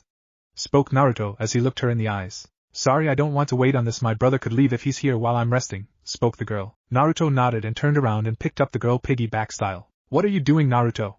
questioned Luffy, her head resting on the boy's shoulder. "You can't walk, I'll carry you," declared Naruto, walking out of the room as only to see Seras there. "Come on, Seras, we're leaving for a while," said Naruto. "Where are we going, Naruto-sama?" asked the woman. "We have a couple of places. We're looking for information on Luffy's brother," spoke Naruto, walking to the door. Seras nodded, stepping up behind Naruto before dropping into his shadow, making Luffy look at the blonde's shadow in shock. "She's a vampire," declared Naruto as he walked out of the front door of his parents' house. Walking down the path, Naruto walked out of the gate, closing it behind him. Then to Luffy's surprise, the compound and house vanished from sight, and Naruto began walking away from the now invisible home. How did you do that? Asked Luffy. The compound is protected by various methods so that only people who know where it is can get to it, declared Naruto as he moved through the trees back towards the village. It took several minutes, but Naruto and Luffy walked back towards the village center. Luffy looked on confused as Naruto walked stealthily around the village back alleys. Why are you hiding, Naruto? Asked Luffy in a hushed tone. The village hates my guts. The yukai that I told you was sealed in me caused a lot of damage to the village. All of the adults of the village know that the yukai is sealed in me and would use any excuse to attack me, either thinking that by hurting me they hurt the Kyuubi, or that I am the Kyuubi itself, whispered Naruto as he moved towards the front gates. Luckily Naruto and Luffy managed to get to the front gates without trouble. Walking up to the gate, Naruto saw just the two knuckleheads he wanted to see sitting in the both arms crossed and sleeping. Kotetsu, Izumo, wake up, said Naruto walking up to the booth. We're awake, spoke a startled Kotetsu as he and Izumo both sat up in an instant. Both men looked lazily around until their eyes settled on Naruto. And Naruto, is that you? Questioned Izumo in shock at seeing the boy. Sup guys, long time, said Naruto with a grin. Naruto buddy, where have you been? Questioned Kotetsu looking unbelievingly at the boy. I have been in the forest of death for the last year, said Naruto with a sad smile. What the hell, next time tell us before you take off like that, we miss you, you little knucklehead, muttered Izumo, reaching over and ruffling Naruto's hair. It was at that moment both men noticed the person on Naruto's back. Who's your friend, Naruto?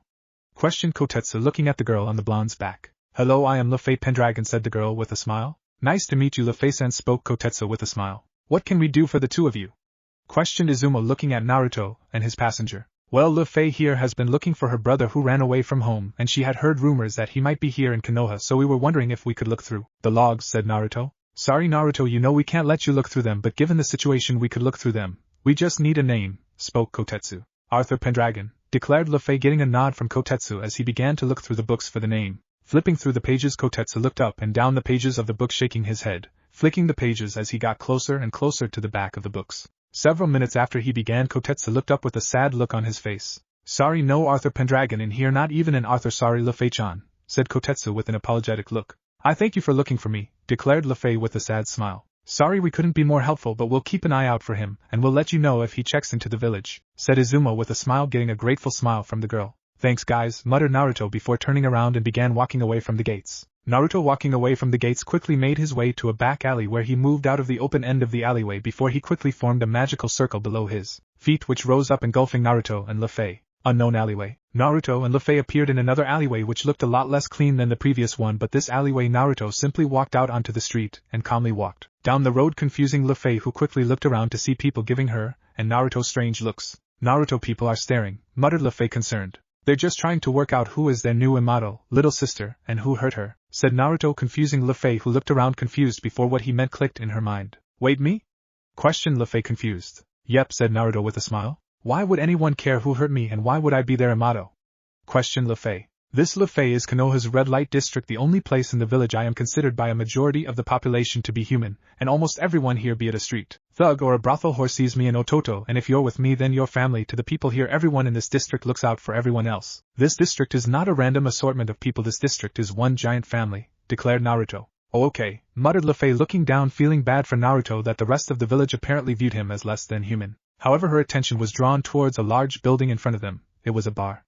Walking straight, and Luffy was somewhat scared when everyone turned to her and Naruto. Nice of you to show yourself, Naruto, declared a sarcastic feminine voice from behind the bar. Sorry Nasan, things happened and I spent the last year outside of Konoha, declared Naruto as he walked up to the bar. I will let you off this time, mister, but next time I want advance notice. Half the thugs were ready to start knocking down doors looking for you, said the woman. I'm sorry everyone, said Naruto looking down. Hey, it's okay Naruto, but next time advance notice, declared another voice within the room. Naruto nodded. Anyway Naruto, who's the girl? Asked the woman from behind the bar. Naruto moved over to the bar before one of the women at the bar took Luffy from Naruto's back and sat her on her lap, while the woman next to her picked up Naruto, putting him in her lap. This is Luffy, declared Naruto, motioning to the girl, who waved nervously to the woman behind the bar. She's not from here and her brother left their home and she's looking for him. She heard rumors he might be here in Konoha. We've already checked with Kotetsu and Izumo but they haven't seen him, spoke Naruto. And his name is? Questioned the lady behind the bar. Arthur Pendragon, nervously spoke Luffy. Can't say, the name rings a bell. But what's he look like? Maybe I've seen him, suggested the woman. Well, he's blonde with a short ponytail and spiky hair, purple eyes, and glasses, spoke LeFay, trying to recall details of her brother's appearance. Being at least 3 months since she had seen him, he could have changed in the time she hadn't seen him. Unfortunately, sweetie, I can't say I have seen him, sorry, spoke the woman behind the bar with an apologetic look. Thanks anyway, muttered LeFay, looking down sadly. Half an hour later, Naruto walked out of the bar with LeFay on his back as he walked.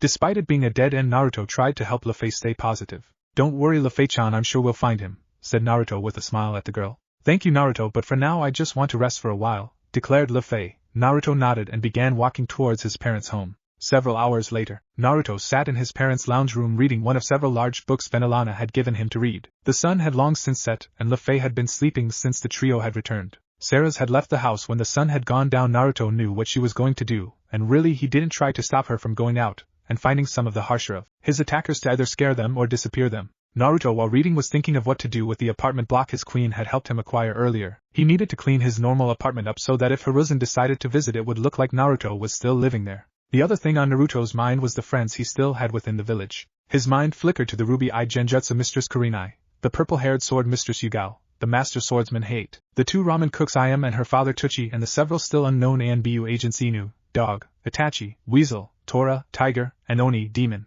Naruto's thought process was interrupted by the sound of a door opening. Naruto turned around to see LeFay in a clean set of clothes looking at him. LeFay-chan, is something wrong? Questioned Naruto, watching as the blonde girl walked forwards and sat down on the sofa opposite Naruto with a look of contemplation on her face. Naruto, I want to thank you for everything you've done for me today. You didn't have to feed me or give me a place to stay in this village, nor did you have to help me with my search for my brother, spoke LeFay. Are you leaving? Questioned Naruto, getting a shake of the head from the girl. No, not yet. My brother may yet be in this village, but I do want to thank you properly, so if there is anything I can provide you with, I will be happy to do so, said LeFay. I didn't do what I did today for a thanks, LeFay-chan, it was because it was what was right, said Naruto with a smile. Still, is there nothing you want that I may be able to provide? Questioned the girl. Naruto looked conflicted about what he was about to say. There is something, please Naruto, tell me. I feel bad, declared LeFay. Naruto held up a finger indicating for her to wait. Naruto walked away into a hallway, returning a moment later with nothing appearing to be different. There is one thing I do not expect you to say yes, nor do you have to. I respect your decision, whatever it may be, and you are welcome to stay here either way. I will not try to force this upon you, nor if you say yes will I prevent you from your search, said Naruto, making LeFay raise an eyebrow at her fellow blonde, before he reached forwards and put an object on the table between them. Is that a? Questioned LeFay, words failing her. An evil piece? Yes, spoke Naruto, leaning back as the girl looked at the blood-red bishop piece. LeFay looked at the blood-red bishop piece on the table between her and Naruto. She looked at him. Like I said, I'm not going to force this upon you, declared Naruto. LeFay picked up the piece and held it in her hand, looking at it. I need some time to think about this, muttered LeFay, looking up at Naruto, putting the bishop back on the table. Take as long as you need, LeFay-chan, this is a huge decision, and I don't want you to end up regretting this, spoke Naruto. LeFay nodded before standing up and walking towards the room she had been given for her stay. Good night, Naruto, said LeFay as she moved towards the hall. Hey, called Naruto, making LeFay turn to him before he tossed his bishop to her. Hold on to it until you've made a decision, said Naruto, getting a nod from LeFay, who turned and walked down into the hall. Sleep well, LeFay-chan, spoke Naruto with a smile as he watched the girl leave the room. Naruto sat back down on his couch and continued to read his book. He had lots to think about. Next morning, Naruto woke in his bed alone with a somewhat sad smile. Naruto rolled over and looked at the clock, seeing it was 7:30. Naruto rolled back onto his back and looked up at the ceiling with a sigh. Something wrong, Naruto-sama? Questioned Seras from the end of his bed. I've woken up with Rias, Akino, Sona and Tsubaki beside me for so long I've forgotten what it's like waking up alone, muttered Naruto, his eyes not moving from the ceiling. If you miss the feeling, I will sleep with you, Naruto-sama, offered Seras, making Naruto look at her. I don't want to force you to if you don't want to, Seras, said Naruto.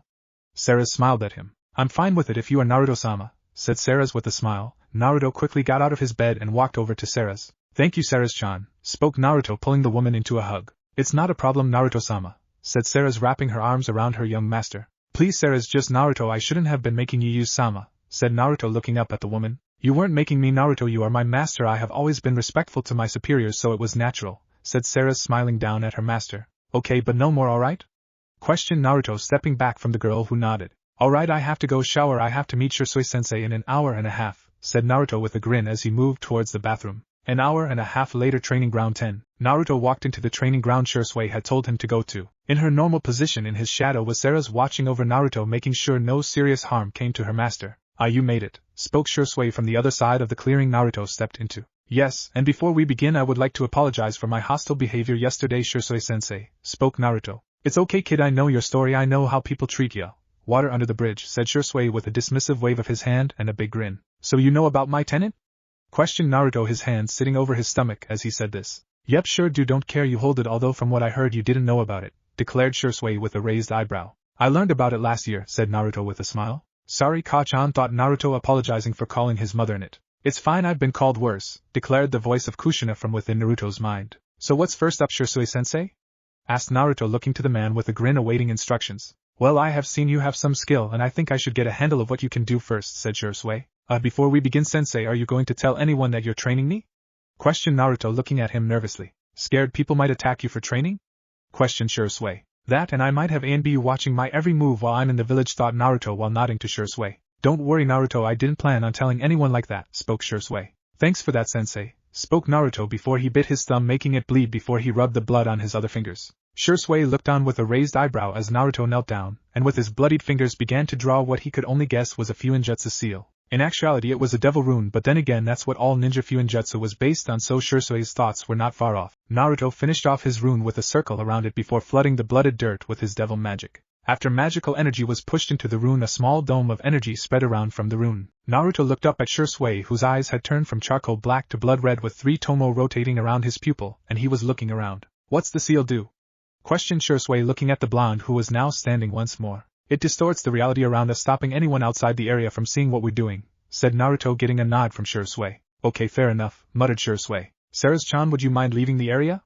Questioned Naruto, turning back to his shadow, making Shisui look at him like he was insane. That was until the platinum blonde woman rose from Naruto's shadow, and quickly moved over to the tree line where she watched the two with narrowed eyes, not entirely trusting. Shisui. Now sensei, you wanted to see my skills, spoke Naruto, turning back to Shisui, who still had his blood red, and Tomo's spinning eyes. Naruto smirked and threw his hands out to the side and let 2 balls of blue fire form, hovering over his hands. Before Shisui could say anything, Naruto ran forwards at the man who watched on impassively as Naruto drew closer and closer before the blonde kicked off the ground with his left foot, launching him upwards and to the right.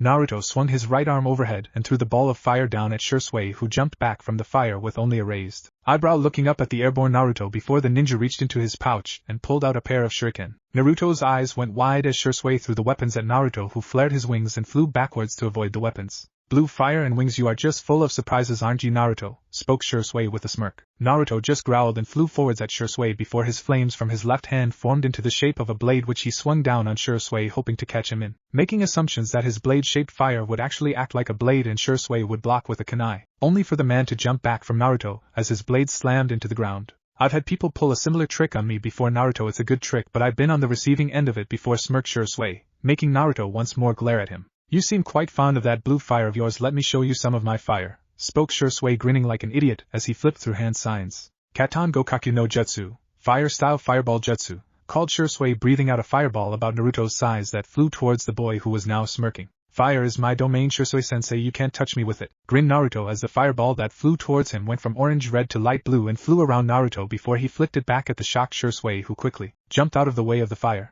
At speed Naruto couldn't track, Shisui appeared right in front of him, a few leaves flicking around his form, and he was already mid-punch towards Naruto's midsection. Naruto was hit in the gut, making him double over in pain. Shisui then pulled Naruto's face down to his knee, kneeing him in the nose, throwing Naruto backwards. Naruto, called Seras, about to rush to her master's side, but Naruto flipped backwards before Shisui could attack him while he was down. Stay back, called Naruto, holding his hand out indicating for her to stop, which she did. Ka-chan, can I get a little bit of yukai? Asked Naruto. Kushina didn't even respond, she simply gave Naruto not even half a tail's worth of yukai. Naruto's eyes went blood red and his fingernails became claw-like. Naruto then bolted forwards at speeds that shocked Shisui, so much so that Naruto managed to land a solid hit to Shisui's midsection before his fist burst into flames, throwing Shisui backwards from his position. Shisui stopped just short of a tree behind him. You got a decent amount of strength there, kid, and your speed is nothing to sneeze at, declared Shisui. Naruto once more charged at Shisui, throwing a punch at the man only for Shisui to catch Naruto's fist and to twist his arm, pulling Naruto into a headlock with his own arm. His back to Shisui. How you going to get out of this one, kid? Questioned Shisui with a smirk. Naruto narrowed his eyes before throwing his head back, hitting Shisui in the nose, making his grip on Naruto's wrist slip. Naruto then lifted up his left foot before slamming his foot down on Shisui's, making the ninja pull his foot back. Naruto then bent his right foot up at the knee, slamming his heel into Shisui's balls, making all grip on Naruto cease as he clutched his balls. Naruto then jumped forward, spinning around and throwing a fireball at Shisui, hitting the man in the chest, knocking him back as he fell to the ground. Shisui burst into flames. Naruto stopped and looked around the clearing, expanding his senses to try and locate Shisui, only to hear clapping as the man himself stepped out from behind some trees. Well done Naruto, you beat my reinforced Kage Bunshin. That guy was about 10% of my skill and it gave me a rough idea of where you're at despite the fact you were holding a bit back I think, although I am confused how you used those fireballs without chakra, said Shisui. They're not chakra, it's just pyrokinesis, declared Naruto. Okay, that explains the lack of chakra in them I guess, muttered Shisui. What about the wings then? I saw no chakra in them either. Questioned Shisui. Naruto winced. He didn't have a cover story for his wings. Naruto looked at Shisui. What would you say if I told you I'm not exactly human? Questioned Naruto. If you think you're a demon for the wings then, began Shisui. No, that's not it. This is not something I feel, this is something I know. I'm not human Shisui-sensei, I'm a devil, said Naruto, making Shisui raise an eyebrow at him skeptically. You don't believe me, said Naruto. No, declared Shisui. Well, this might prove it to you, said Naruto, holding his hand out, and a magical ring formed at the end of his hands before a ball of blue fire formed in front of the rune. I can't see any chakra in the technique, but I can see some form of power in it, said Shisui, looking at the flames. That power would be my devil magic, declared Naruto. Alright, for now I will believe you, said Shisui, looking at Naruto. Thank you Shisui-sensei, spoke Naruto. You still have chakra, right? Questioned Shisui. Yeah, devils absorb chakra from the atmosphere, which forms our own chakra networks. However, given my parents were both devils who moved here and their chakra networks had already formed, I was born with one, said Naruto. Right, well, have you unlocked your chakra? Questioned Shisui, looking at his apprentice who was shaking his head. Right, so starting fully from scratch right then, muttered Shisui, looking down. Sorry sensei, said Naruto, sadly looking down. No Naruto, it's fine, I'm not disappointed, just trying to work out a training schedule for you, declared Shisui, getting an excited nod from Naruto. First things first, I guess let's unlock that chakra, spoke Shisui, getting a nod from Naruto. Sit down Naruto, in a meditative position, ordered Shisui. Naruto dropped to the ground, sitting in a meditative state. Now close your eyes and empty your mind, said Shisui. Once more Naruto did as instructed. With your mind clear, I want you to reach down into your stomach, you're looking for a warm feeling, said Shisui, looking down at his sitting pupil. Naruto once more did as instructed. Searching deep within his navel, Naruto searched for the warm feeling. It's okay if you don't find it, Naruto, came Shisui's voice almost in a disembodied tone as Naruto searched for the warm feeling. Naruto began. Shisui interrupted by the blonde. I have it, declared Naruto, making Shisui raise a brow. Not that Naruto saw it. Okay Naruto, I want you to try and gently pull on that feeling, let the warmth flow through you, pull that feeling out, spoke Shisui. Naruto nodded slightly as he began to pull on the feeling, letting it flow through his body. Shisui, who was watching with his Sharingan active, he watched on as Naruto's chakra spread throughout his body. However, before Shisui could say anything to Naruto, he had to jump back and close his eyes as Naruto exploded with chakra. Shisui looked at Naruto worried, however to his surprise Naruto still sat in his meditative position alight with chakra. Naruto had so much chakra it was creating a visible flame on him. This kid, having just unlocked his chakra, has more than I do. What is this kid? Wondered Shisui, looking at the blonde before he shook his head, bringing his attention back to the kid sitting in front of him. Alright Naruto, you've done it, said Shisui. Naruto opened his eyes, which were now aglow with chakra. The blue sheen of chakra around Naruto dissipated and the glow around Naruto's eyes dropped, and he smiled at Shisui, who grinned at his student. Good job Naruto, most people don't get it their first times, declared Shisui, making Naruto's eyes go wide before he smiled. Upside, you unlocked your chakra on your first go. Downside, you have more chakra than I do. Upside to that, you can throw jutsu around like nobody's business. Downside to so much chakra, very little control if any at all, declared Shisui, making Naruto happy and sad. I think the best thing to do is to teach you control, however because of your gigantic reserves you may need a little help, so first I want to teach you the Kage Bunshin no Jutsu, Shadow Clone Jutsu. With this jutsu you'll be able to clone yourself, and these clones send any information learned back to you when they dispel, declared Shisui, making Naruto's eyes widen. However, don't think this is an easy jutsu, it's very chakra intensive, and the clones dispel really easily, said Shisui. I'm ready to learn Shisui-sensei, declared Naruto, getting a nod from Shisui. Okay, I want you to put your fingers like this, said Shisui, holding his hands up with his index and middle fingers in a cross pattern. Naruto nodded and imitated Shisui. Okay, with your hands like that I want you to push as much of the warm feeling to your hands, and when you feel you have enough I want you to try and push it out of your hands and call Kage Bunshin no Jutsu, said Shisui, calling the name of the jutsu before a cloud of smoke appeared next to Shisui. The smoke quickly vanished, revealing a second Shisui. Naruto went wide-eyed. Alright Naruto, your turn, declared Shisui. Naruto nodded and put his hands into the hand sign. Kage Bunshin no Jutsu, called Naruto before a huge cloud of smoke covered the entire clearing. Once the smoke cleared, revealing 100 clones in the clearing. However, before Shisui could say anything to Naruto, the clones started to vanish, and within seconds there was no clones in the clearing and Naruto stood on wobbly feet. Master, called Seras, blurring forwards, catching Naruto as he fell backwards. I'm good Seras, muttered Naruto, shaking his head as he stood back up. You created too many clones with not enough chakra, try thinking about 50 clones and try again Naruto, spoke Shisui, getting a nod from the blonde, who stepped forwards from Seras, who looked at him worriedly. You don't need to push yourself so hard Naruto-chan, said Kushina worriedly from within Naruto's mind. If I don't push myself, how can I improve? Questioned Naruto, silencing his mother, who was still worried but would be able to help if worst came to worst. Kage Bunshin no Jutsu, called Naruto, forcing his chakra into his hands. Once more smoke appeared in the clearing. This time when it cleared, it revealed 50 Narutos. Shisui raised a brow looking at the clones, almost expecting them to pop, but to his surprise they were stable. Walking up to the nearest clone, Shisui poked it to check the stability of the clones. Hey, said the clone indignantly. Just checking stability, said Shisui, looking at the clone, who narrowed his eyes. Alright, now I want all of you to watch closely, as this is what you'll be doing next, declared Shisui, making all of the Narutos look at him as he walked over to a nearby tree and began walking up the trunk, shocking all of the other people in the clearing. To do this you need to push chakra into your feet and walk up the tree. Too much chakra and you'll be blasted off the tree, too little and you won't stick. You might want to start with a run up, said Shisui, getting a nod from Naruto and his clones. Now each of you pick a tree and get started, ordered Shisui. Naruto grinned as he huffed and puffed at the top of the tree he was standing on. I did it, Shisui-sensei, wheezed Naruto, looking down into the clearing where Shisui stood, Seras beside him. Good job, kid, you mastered that faster than I expected, called Shisui, looking up at Naruto and the pink sky behind the blonde. It took me a day. How long did you expect me to take?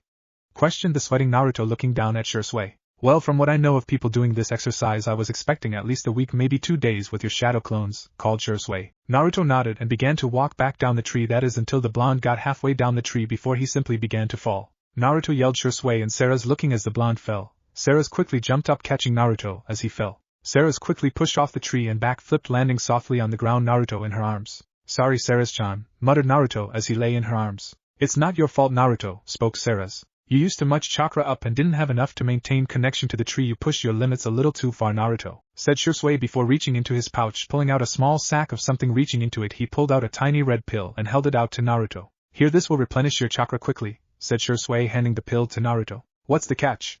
Questioned Naruto, his eyes lolling closed. Good, you are smart enough that something like this comes at a cost. The catch is that when you run out of chakra again, you will be twice as tired unless you rest between now and then, said Shisui. Then what's the point? Chakra regenerates when I sleep anyway, said Naruto, looking at Shisui confused. You've got to walk home. I have heard some of the stories about what happens to you, and even with your bodyguard I don't want to walk home so tired, said Shisui, motioning to Seras at the mention of bodyguard. Naruto looked at Seras and then back to Shisui, nodding to him, taking the pill before crunching it between his teeth. After a moment Naruto stood up, feeling his chakra return to him. Same time again tomorrow, Naruto, declared Shisui, stepping away from Naruto. Alright, Shisui-sensei, said Naruto as Shisui vanished in a swirl of leaves. Naruto turned to Seras with a smile. Thank you for catching me, Seras, said Naruto with a smile. I promised Venelana-sama and Ruby-sama that I would keep you safe and intend to keep that promise, said Seras, getting a grateful nod from Naruto. Thanks anyway. Time to go, declared Naruto, turning and walking out of the training ground, Seras quickly dropping into Naruto's shadow as he walked out of the area. The blonde walked towards the main part of the village. Walking down the streets of the village, Naruto ignored the glares being sent his way in favor of walking to his destination. The TI department was not a place many people would willingly go to, let alone a child no older than 8, but Naruto walked up to the building that looked like any other in the area, the screams of those within silenced by seals and devil runes. Just as Naruto was about to walk in, the doors of the building opened. Enkone, said Naruto with a huge smile, seeing the purple-haired woman he had come to see. And Naru-chan? Questioned the woman, seeing the blonde she hadn't seen in over a year. Nei-chan, called Naruto, running over to the woman, hugging her. Despite her shock, Enko seized the boy in a hug. Naruto, what? Who? When? What? Questioned Enko, confused. Nei-chan, I don't really want to talk about this more than once. I know you probably have questions for me, but could we talk about this with Yugane, Hai, Ni and Kurinai-ne? Questioned Naruto. Enko narrowed her eyes at the young blonde. It's a long story, I swear I will answer any questions, I just don't want to be explaining over and over again, said Naruto. You're lucky, Naruto, I was just headed out to meet them now, said Enko, holding out her hand to the young blonde before the two of them walked away from the TI building, heading to the red light district. 10 minutes later, Naruto walked with Enko into a bar, Naruto walking behind Enko somewhat as the two walked towards the back of the bar. Enko walked towards her and her friend's usual table. She was walking a little faster than normal, but she wanted answers from Naruto. Hey Enko-chan, called a voice, snapping Enko out of her pseudo-trance to see Kurinai smiling at her. Enko grinned at her friends. Hey guys, looky who I found, said Enko with a grin, stepping aside, revealing behind Enko was Naruto. And Naruto? Questioned Kurinai, looking at the boy. Hey, said Naruto nervously. Naruto, squealed Kurinai, jumping out her seat, hugging Naruto tightly. Here I thought Enko was Ka-chan's second rook, spoke Naruto, as he was squeezed exceedingly tight by Kurinai, who the second she heard his comment she stopped dead in her tracks, as did the other 3 people. Seras, would you please join us? Spoke Naruto, making the 4 people around him look at him confused until his platinum blonde vampiric queen rise out of his shadow, standing behind him. I assume you want to know where I have been for the last year. I have been learning about my heritage, said Naruto, shocking the 4 people. Naruto then sat down in the booth next to Yugao, Seras sitting next to him, the rest of the group shuffling around to accommodate Naruto and his queen. How did you get to the underworld?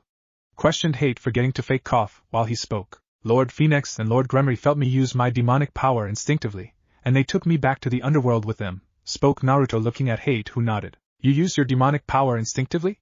Questioned Yugao. A group of blank-masked Anbu attacked me with some fire jutsu which I took control of with my pyrokinesis, said Naruto, getting a confused and somewhat annoyed look from Yugao. I take it Seras-sen there is one of your peerage? Questioned Kurenai. Yes, I met her in London. Meet Seras Victoria, my vampiric queen, said Naruto. Wait, Seras Victoria as in Seras Victoria revived by Alucard? Questioned Yugao, looking at Seras. How do you know my former master? Questioned Seras. He was both of Kushina-sama's bishops, declared Hate. I told him so many times not to call me that, spoke Kushina from Naruto's mind. How did you know I was your mother's second rook?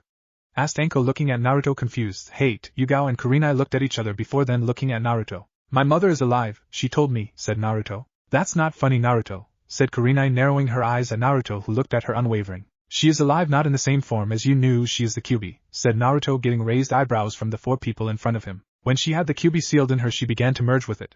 When the Kyuubi was sealed into me, Ka-chan and Tusen sealed parts of their own souls in me as well. Ka-chan's soul latched onto the Kyuubi, and she fought with it for control of its body, and she won, said Naruto, making the four of them look at him unbelievingly. Sochi, I have an idea, but you're going to have to trust me, spoke Kushina from within Naruto's mind. As much as I want to believe you, Naruto, it sounds so unbelievable, said Yugao with a sad smile, looking at the blonde. The blonde himself closed his eyes with a sigh, making them look at him. However, what no one expected was for his eyes to snap open, his normal blue eyes replaced with blood red ones, and before anyone could anything, Naruto's hands came together in a hand sign. Kege Bunshin no Jutsu, Shadow Clone Jutsu, called Naruto in a distinctly feminine voice, and a plume of red smoke appeared beside the table. Oh, that's better, spoke the same feminine voice from before. Kushina-sama? Questioned the four reincarnated devils at the table. I told you all not to call me that, spoke Kushina, narrowing her eyes at the four devils. Sorry, spoke the ninja in unison. It's fine, you lot, just remember don't call me Sama, declared Kushina, getting a nod from the four ninja. You gonna scoot over so I can sit, or do I just stand for the night? Asked Kushina with a grin before the sitting group of ninja moved around, making room for Kushina. Just as she sat down, an Anbu appeared next to their table. Onimi, spoke Naruto, happily seeing the masked ninja. Hello, Alucard, said Kushina, not even looking at the ninja. It has been a while, Kushina-sama, said the masked man, reaching up to his mask, pulling it off, revealing his pale face, blood-red eyes and long black hair. Alucard, nice to see you again, said Seras, looking at her former master. As it is to see you, Seras, spoke Alucard with a smile, looking at his former servant. I see you have once more followed in my path and been reborn as a devil, Seras, said Alucard with a smirk, sensing the power within Seras. She is a mutation queen, my mutation queen, said Naruto, smirking as he saw the surprised look on Alucard's face as well as the looks on everyone else's faces minus Seras and Kushina. You may grow stronger than me yet, Seras, said Alucard with a smirk, before looking to Kushina. Before anything else, I must ask how you are alive, mistress? Questioned Alucard, looking confusedly at Kushina. Long story short, I am the Kyuubi, said Kushina, getting a nod from Alucard. Hang on, how did you find us here? Questioned Kushina, looking at her vampiric servant. I felt a small yokai pulse and I felt it best to investigate because it was either Naruto or a Rouge yokai, said Alucard. Fair enough, spoke Kushina with a shrug. Next day, Naruto groaned as light flooded into his room. However, unlike the day before, Naruto woke up with an arm draped over his chest. Looking over at the sleeping face of Seras, Naruto felt content with the woman sleeping beside him. Naruto looked over to the clock sitting on the bedside table showing 6 o'clock. Naruto smiled and lay back. Is this a better experience, Naruto? Asked Seras, not even opening her eyes. Seras, I didn't wake you, did I? Questioned Naruto, looking at the woman. No, I have been awake for about 10 minutes, spoke Seras. Thank you for sleeping with me, Seras, said Naruto with a smile. Seras opened her eyes and smiled back at Naruto. No problem, Naruto, said Seras, hugging Naruto tightly. He just smiled, enjoying the contact. Naruto, can I ask a question? Questioned Seras. You just did, but go on, said Naruto. Are you thinking of making Shisui a part of your peerage? Questioned Seras. I'm not sure, he is quite skilled, which is something I'm looking for, but I don't know. But there is something I need to know before I even contemplate it, said Naruto. Oh, and that would be? Asked Seras. Where his loyalties lie. If he's blindly loyal to Konoha, there is no way in hell I'm going to convert him, declared Naruto. So you want him to be loyal to what, his family? Questioned Seras, confused. Yeah, if he's more loyal to family than to the village, he could be worth it, but otherwise I'm not even going to try and convert him because I'm not sure how long I plan to stay in Konoha, said Naruto. Oh, you're not planning on staying here? Questioned Seras. No, even being here the last 3 days, it makes me realize that this place is not for me. It's just a matter of how long I plan to stay and where I will go, declared Naruto. If you want, Naruto, I could test his loyalty today while you train? Questioned Seras, looking at Naruto. Nothing actually putting his family in danger, I hope? questioned Naruto. No, I will pose him a question which would reveal his loyalty, said Seras. Several hours later, Naruto stood in the clearing, Seras standing behind him as he looked at Shisui walking out onto the lake in the middle of the clearing. So the idea of the water walking is similar to tree walking, but it's not a solid surface, so you have to constantly adjust the amount of chakra in your feet, spoke Shisui from atop the water looking at Naruto, who nodded. I would suggest you strip to boxers so you don't get your clothes wet, suggested Shisui, getting a nod from Naruto, who quickly stripped, before moving his hands into the Kage Bunshin sign before he formed 50 clones who were equally dressed. Remember, once you clones make some headway, dispel so the rest of you gain the experience, said Shisui, getting a nod from the horde of Narutos who quickly begun to try and walk out onto the water. Shisui himself moved back over to the shoreline, walking over to a tree that he sat down under and watched as Naruto slowly begun to walk on water. Seras, who had been watching from nearby, walked over to Shisui. She sat down next to him. Can I help you with something, Seras-san? questioned Shisui. No, I just came to sit here, it's more out of the sun, spoke Seras, wincing as she looked up at the sun. Yeah, I have seen you avoiding the sun a lot. Would you burn easily? questioned Shisui. Well, yeah, I am a vampire, said Seras, making Shisui turn to her with a raised brow before turning back to Naruto. So Shisui-san, do you have any siblings? asked Seras, making the black-haired man turn to her once more. Biological siblings, no friends as close as. Yeah, I have a couple. Why do you ask? questioned Shisui. I'm just curious, spoke Seras, looking out at Naruto watching as he sunk into the water and had to swim back to the shore to start again. Just hypothetically, if one of these friends of yours was going to be executed by the village for something they didn't do, and you knew they didn't do it but it was apparently for the safety of the village, what would you do? questioned Seras. Shisui looked at her confused. What's with the weird questions all of a sudden?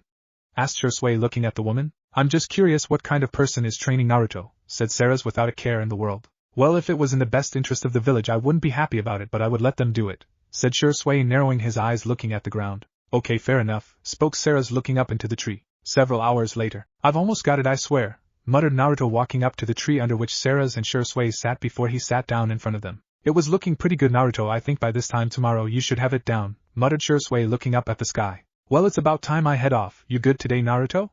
asked Shisui, looking at his student, who nodded as Shisui stood up. Alright, I'll see you two tomorrow, said Shisui, vanishing in a swirl of leaves. Naruto waited for a minute before turning to Seras. I take it you asked him your question? asked Naruto once he was sure Shisui was gone. Yeah, he is more loyal to the village than he is to family, or at least that's what I get from what I asked him, said Seras. Naruto nodded as he stood up, putting his clothes back on. After a few moments, Naruto walked back over to Seras. It's time for us to go to Seras, said Naruto, walking out of the clearing as Seras, once more following her usual pattern, she got up and sunk into his shadow. Naruto once more walked through the village, getting glares from all of the villagers. Again ignoring the villagers, Naruto moved through the crowds of villagers and into the alleyways, not wanting to deal with the villagers and their glares. Moving towards his home through the alleyways was a breeze, and the lack of villagers and their glares was a rather nice bonus. Making his way into his house, Naruto was quite thankful to be home, and after walking in, he made a beeline for the kitchen so he could make himself something to eat. He had just finished a full day of training and he was hungry.